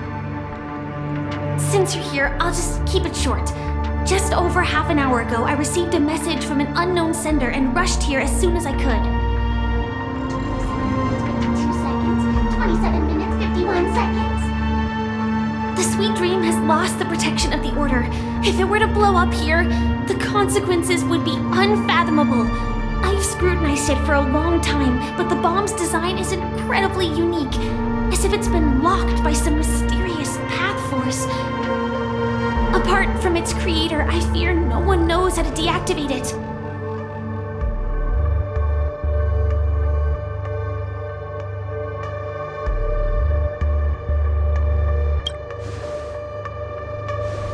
It's difficult! Time is running out, and she's a master of disguise. And even if we catch her, she won't come quietly. You mean the Watchmaker's guests? That's a pity. Based on my experience, I don't think any of them can turn the tide on this situation. The Memo Keeper may be able to teleport the bomb to a deserted location, but I have found a note inside the doll.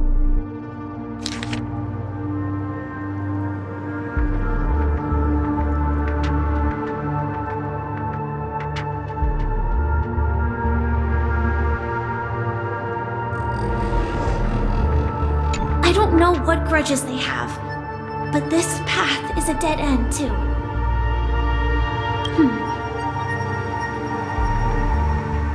Actually, there might be another way.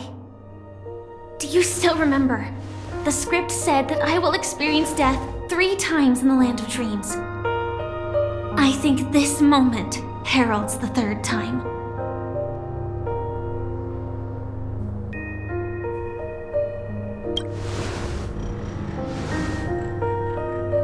You may already know that I have no way of evoking dreams. I employ a Stellaron Hunter's special method in order to enter dreams instead. This allows me to perform feats that typical dream chasers can't. As long as I can bear the pain of the Memoria pressure, I'll be able to dive into the primal memory zone beyond the dream and extend a lifeline to the Radiant Feldspar.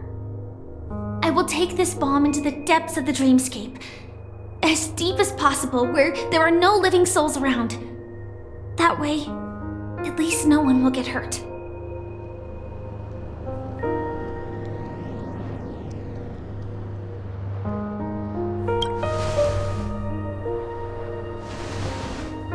Don't worry. I believe that this Firefly armor will be enough to take me to where I need to go before the countdown ends. And maybe even make it back safely. At present, this is our best and most logical course of action. After all, a long story deserves a happy ending. I have some words to share with you, though they were spoken to me by Miss Acheron. She said that the so-called impossible is merely something that is yet to happen. At the moment, there are so many things that seem impossible. But are they really never going to happen? Maybe it's just that the moment to disprove these impossibilities hasn't arrived yet. Whether it be a literal ending, suffering akin to death, or a harrowing deathscape. Before the appointed destination arrives, they are all the same. Yet I can still make myriad choices. I also firmly believe that when that moment arrives for us to make a choice, the answer to our end will already be within our hearts.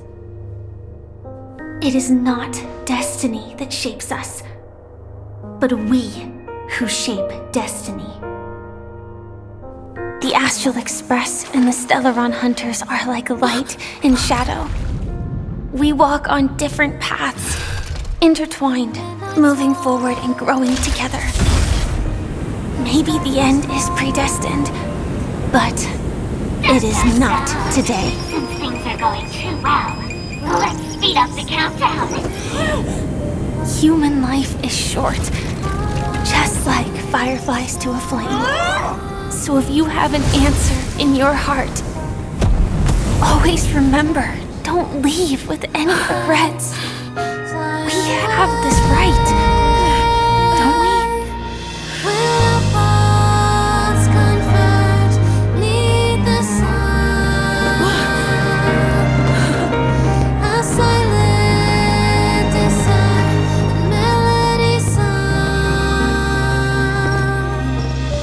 Since you care so much about other people's safety, why don't you go take a closer look?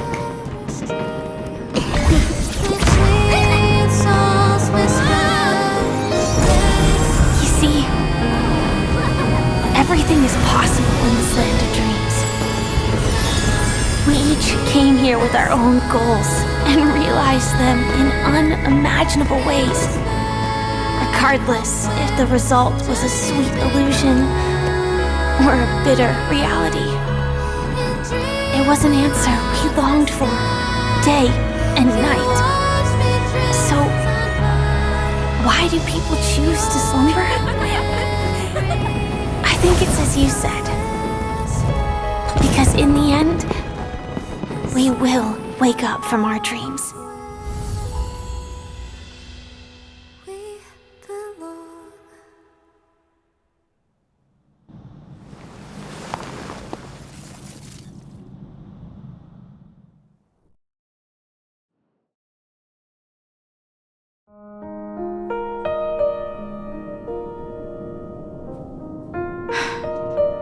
When I arrived, I happened to see a child holding it.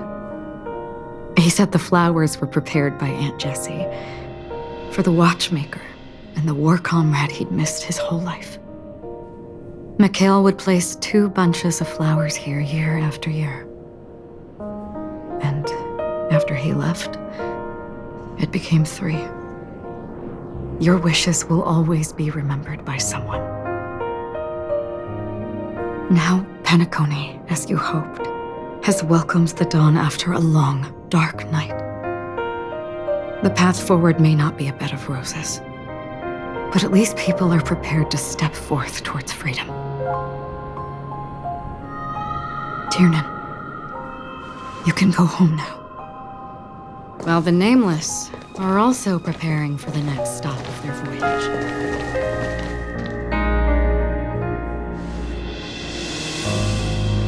But before leaving, we still have one last thing to do.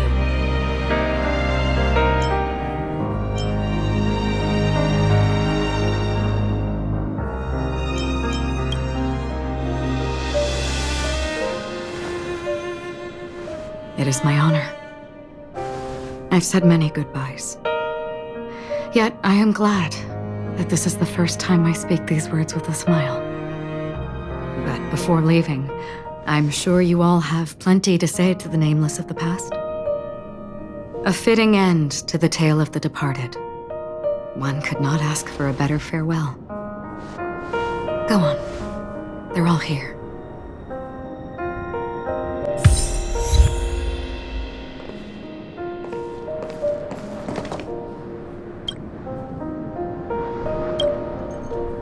Honestly, when I heard the conductor's request, I was pretty surprised. The Nameless. Those who trailblaze, doing good deeds but never seeking recognition.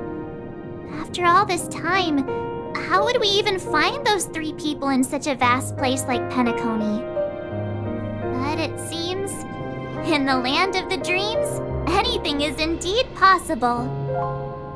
History may not remember the names of the dead, but the stars will attest to their journeys. The first glimmer of light in the prolonged night often illuminates little, as it is fleeting and the darkness too vast. But because of this, people will remember. As long as something shines in the night sky, then when the first star falls, countless more will follow, streaking across the horizon. Brooklyn Tiernan, Rosalina J. and Estella, we raise a toast to you, trailblazers of the Silver Rail. A toast to history that no longer remains silent. The passionate and courageous pursuit, and a voyage that traverses the stars.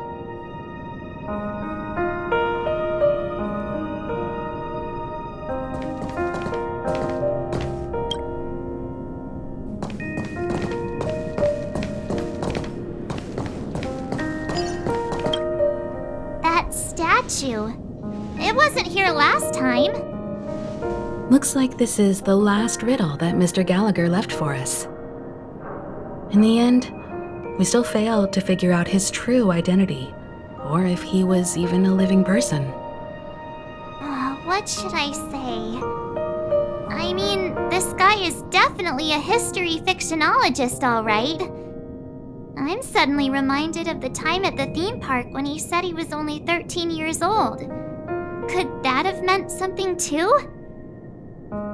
Either way, he's an enigmatic character for sure. At least our journey together in Penacony was real enough. And his loyalty and love for this land must have been real too, right? Gallagher, we raise a toast to you, the slumbering hound. To the festival's invitation, to all lies and the singular truth. If we ever meet again, please don't talk in riddles.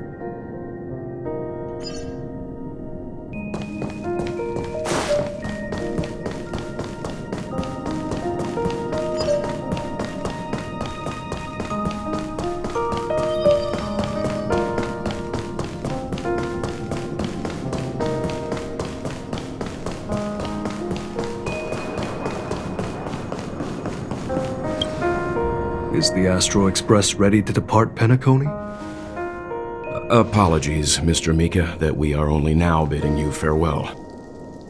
Oh, that's all right. You've all done so much for the Watchmaker, and we are forever indebted. Allow me, as the representative of Dreamflux Reef, to make another toast to all the nameless. What will the people of Dreamflux Reef do now? Many will continue to live here. Those accustomed to being awake will mostly have a hard time getting used to a life of darkness with their eyes closed. Though the order has faded, there must be someone to watch over this primal memory zone. Penacony's nights are long, and there are many who are still far from a good night's sleep. As for the sweet dream over there,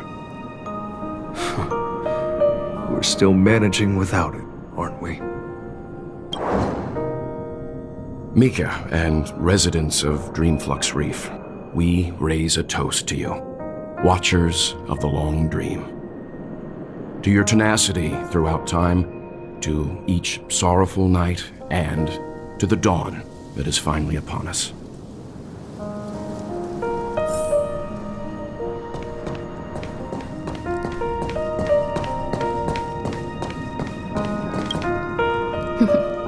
In the end, we still came full circle. This trailblazing expedition started from the moment you and a bellboy ran into each other. After going on a journey of many twists and turns, they still ended up where they started. Just like a clock's hands that turn round and round, the start and end of each day will always land on 12 o'clock, the advent of time moving forward. There shouldn't be much left to say. This entire adventure started because of you, and should naturally end with you. And then, a new page will be turned. Mikhail Char Legwork, we raise a toast to you, watchmaker of the land of the dreams, nameless of the Astral Express. To Penacony's past, present, future, and the child's unwavering dream unto death. With that, our duty as Nameless should be complete, right? The trailblaze can illuminate the way, but ultimately, the future of a world belongs to those who live in it.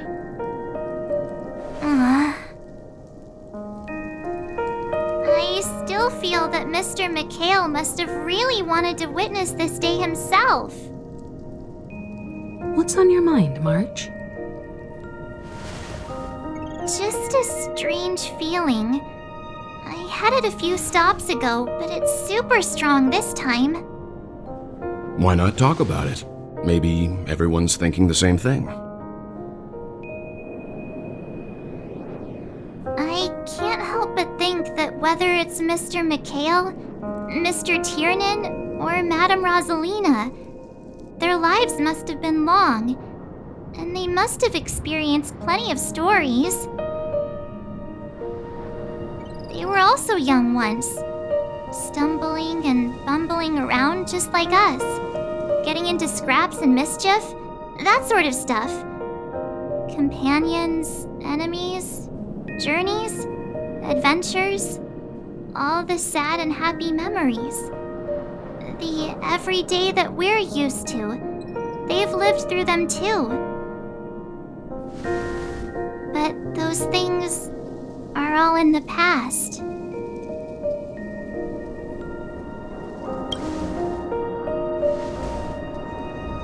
I know, but the thing that I can't get out of my mind is the present. It'll be easier to understand if I use an analogy. Like when you're reading a book.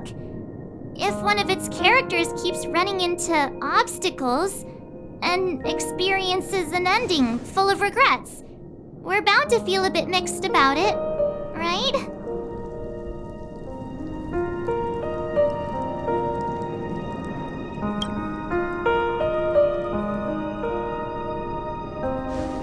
Because we've seen every nook and cranny of their lives, we see these people as special. So, even if there are parts of it that aren't really realistic nor logical, we still hope that their story gets a good ending when it comes. But what if they and we aren't really that special? When Mr. Mikhail sat in this chair, waiting for the Astral Express to arrive every day, what was he thinking? And if, at the end of his life, he could still firmly say he had no regrets, then what is this regret we feel in our hearts right now? I think each and every one of us is searching for the answer to this very question. The universe is vast, and our lives are but specks. The trailblaze never ends, but against the backdrop of the cosmos, the average person's lifelong journey is merely a short stretch. But it is in this minuscule distance that paths cross and countless worlds connect. The universe may not remember every person who leaves a tie along the silver rail, but we will. As long as we remember, their stories will never end. And what Mr. Mikhail has left for us is his answer to this very question. It may not be perfect, but it left a smile on this storied, jaded old Nameless's face at the end of his life. and its meaning will be interpreted by those who come after us.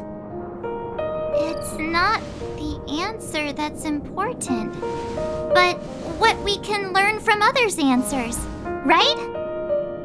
This is what trailblazing is. Sure. I'm really sorry for bringing down the vibe. Quick, Don Hung, tell us a dad joke to lighten the mood.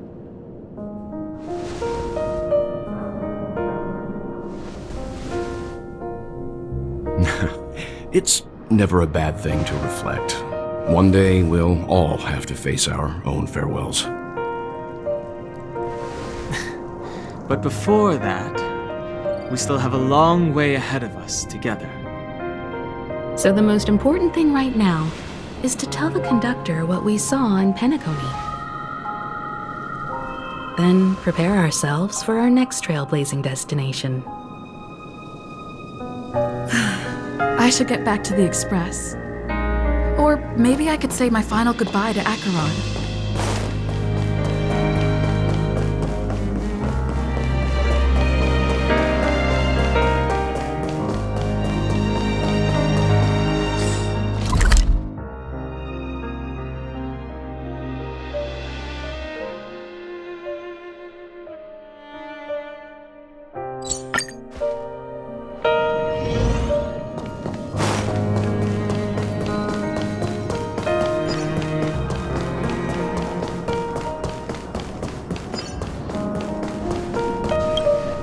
Do you still remember when we first arrived in Penacony? Who would have thought our paths would cross in such a way?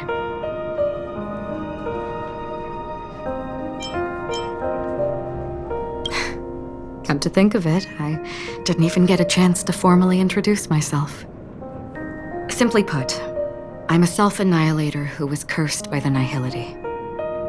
My hometown was destroyed a long time ago, and the whole world was erased beneath their shadow. In order to fight against the cruel end of self-destruction, I went on a journey in search of a way to sever the chains of the Nihility. After a long and grueling search, I am convinced that my destination lies within the depths of the dark web, where reality and the Nihility are separate. In there lurks a secret called Device 9. One day, I'll reach it. The ocean of stars is vast, and given our destinations, I'm afraid our paths may not cross again. But the trailblazing expedition ahead is always full of unknowns, and my blade is sharp enough to sever fate. As long as we maintain our original resolve, I believe there will come a day where we will meet again.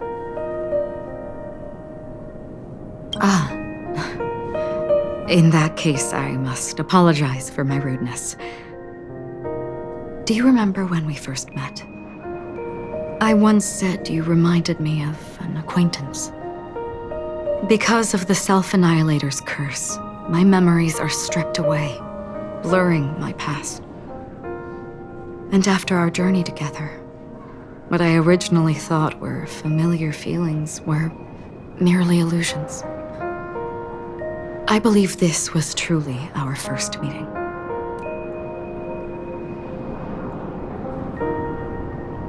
What do you mean? It's improbable that you've crossed paths with my past self. What I mean is, there is nothing left to retrace there. Only nihility. I see. You've also had a similar experience? Then you should know that this me and your memory of me are not the same person.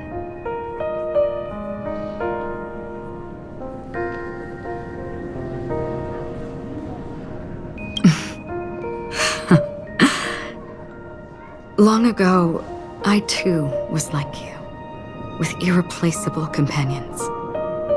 We also embarked on journeys, making the best choices we could, whenever we could. Unfortunately, we didn't achieve the outcome we wanted. But moments like this make me feel like they never even left. In this universe, there exist countless worlds that are similar yet different, and countless people who are alike yet distinct.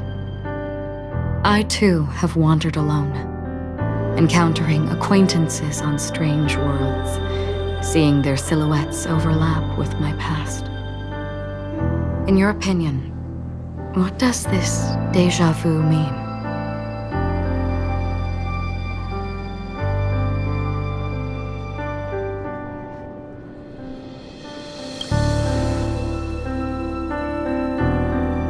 Attachment, desire, longing.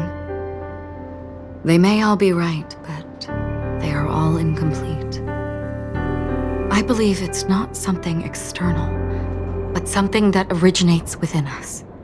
An emotion that traverses time from a certain moment of our past to reach us. Perhaps it's a source of warmth and happiness, or maybe it brings pain and sorrow.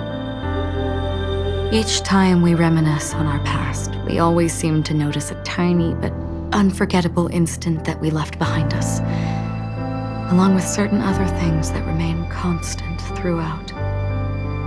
That is a summary of our lives, encapsulating everything about us in these moments, proof of our shared path. Within them, we glimpse our own essence, and thus, we truly exist. Just like everyone in this story, hurtling onwards along the path of destiny with passion and courage for the things that breathe meaning into their lives. Set forth on your voyage without hesitation, Nameless, on the path of the Trailblaze. Even if the ending has been predetermined, that's fine. There are countless things that humans cannot change. But before that, on the road towards the end, there are still many things that we can do.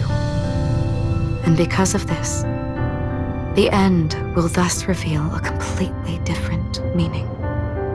This is the meaning of journey. All those things, beautiful before, are still so now.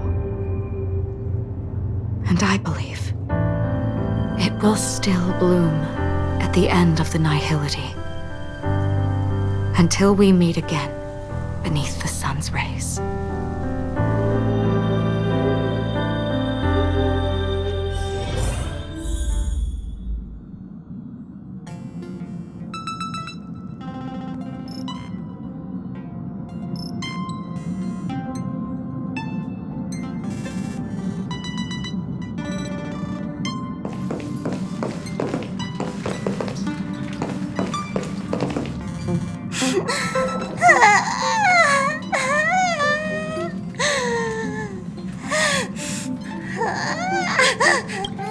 There. Chin up, Pom-Pom. Don't be sad. Don't cry. Wow. Your method of consolation is truly unsophisticated. Still better than just standing there like a scarecrow. How could you say that? Don't be so mean. And while you're here, why don't you help me comfort Pom-Pom? We told Pom-Pom all about our adventure, and they suddenly started crying. I've never seen Pom-Pom so sad before. The conductor never cries. Pom-Pom is never sad. Pom-Pom is just angry. Yeah, angry. No matter where the express stops, you lot always manage to cause chaos. My well-thought-out timetable completely ignored. If you carry on like this, the express is gonna run out of fuel. That's right. Pom-Pom is just angry. It's not because of Misha, Tiernan, Rosalina, and the rest.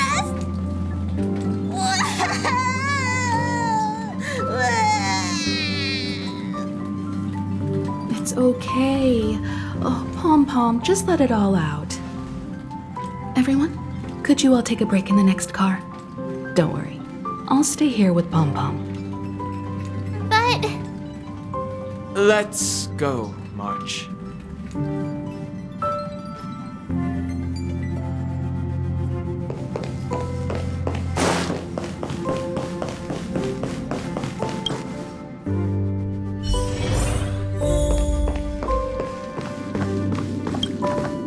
I never expected Pom Pom would be so distraught. Those three nameless must have meant a lot to Pom Pom. No one knows exactly when Pom Pom boarded the Express, but one can surmise that their journey has been filled with many hellos and goodbyes.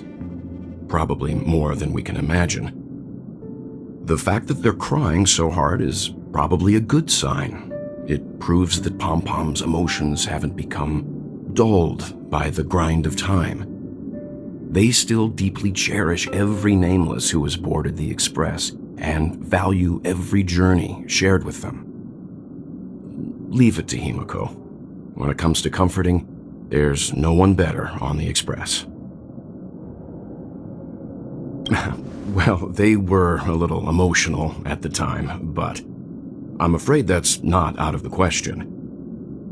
Since you joined us, the Express has stayed longer than anticipated at every stop along the way, and to ensure that everyone always makes it back on board, Pom Pom has had no choice but to delay the warp jump schedule.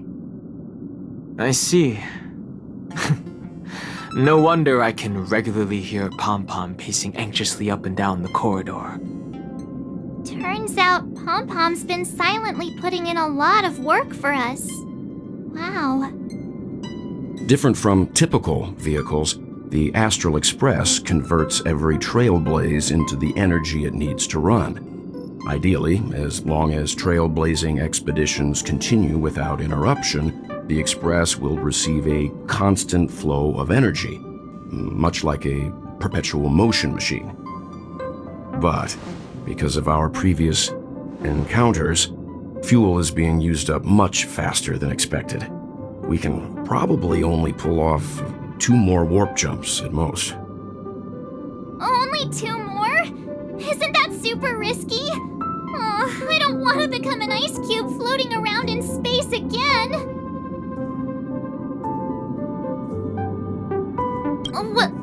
When you put it like that, doesn't actually sound too bad.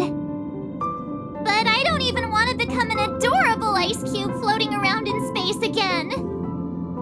Which also means that we must prudently consider our next destination. Yes, I've already checked the astral charts. The 2 nearest worlds to us are the oceanic planet of Lushaka and the agate world, Melustanen. As for which one we're headed to, that still requires a vote. Or perhaps you might consider a suggestion.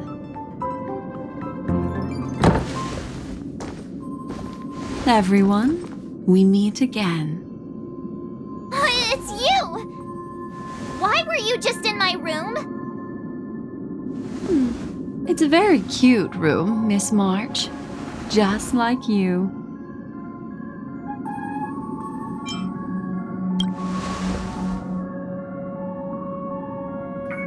Memo Keeper, let's put aside how you managed to sneak past everyone and board the Express for now. You mentioned a suggestion. I accidentally overheard how the Express obtains fuel. I just wanted to chat with everyone to see if we could work together. But now, it appears my suggestion could be the very lifeline that saves everyone. Please speak candidly. Depending on what you say, we could very well ask you to disembark. Ah, the Permanence's descendant. What a charming little dragon, especially with those mired memories of yours. But I digress. If the Astral Express is in urgent need of a special trailblazing expedition to recharge its engine, have you all considered this. Perhaps your destination could be a world that even the renowned Akivili never reached. Should you be able to lay down a new stretch of silver rail, the Express may never have to worry about energy ever again. Trailblazing to a world that even Akivili has never been to? Is that possible? Continue, Memo Keeper. This destination of which you speak, what sort of world is it? A world that many across the universe don't even know exists. A world hidden away from outside observation. Its presence only revealed by the light from the mirror of the Garden of Recollection. A world fettered by 3 paths, its destiny hanging in the balance. The Eternal Land, Amphorius.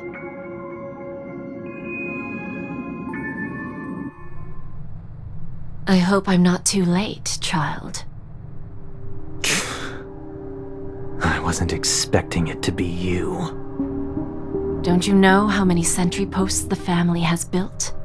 And how hard it is to get you out of here?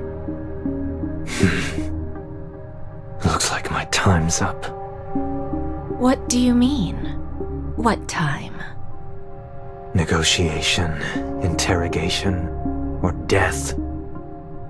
My fate lies entirely in your hands, Lady Bonajade. The dance is done. Why bother with the compassionate pretense and give someone who's about to die the chance to talk? Despite your fall from grace, you still look well. I'm very glad to see that you're so full of verve. Do not insult my pride with half-veiled sarcasm. Have you specially come to see me just to sate your vile vanity? Oh, of course not. I merely came to fulfill your younger sister's wishes. To offer you a generous trade. That is, if you're willing to accept. Robin? To build a true haven where everyone can attain peace. That's the oath between you siblings, isn't it? If I told you there was still a chance to realize this vow, would you be willing to talk to me then?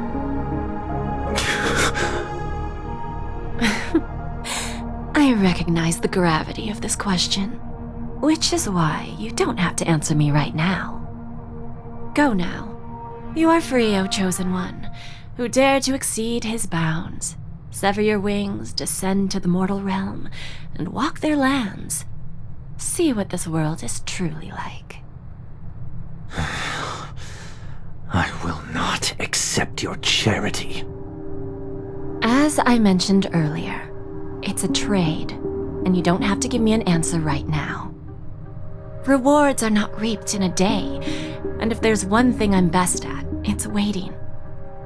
The sweet dream still continues, and the night is still long. You have plenty of time to contemplate your answer.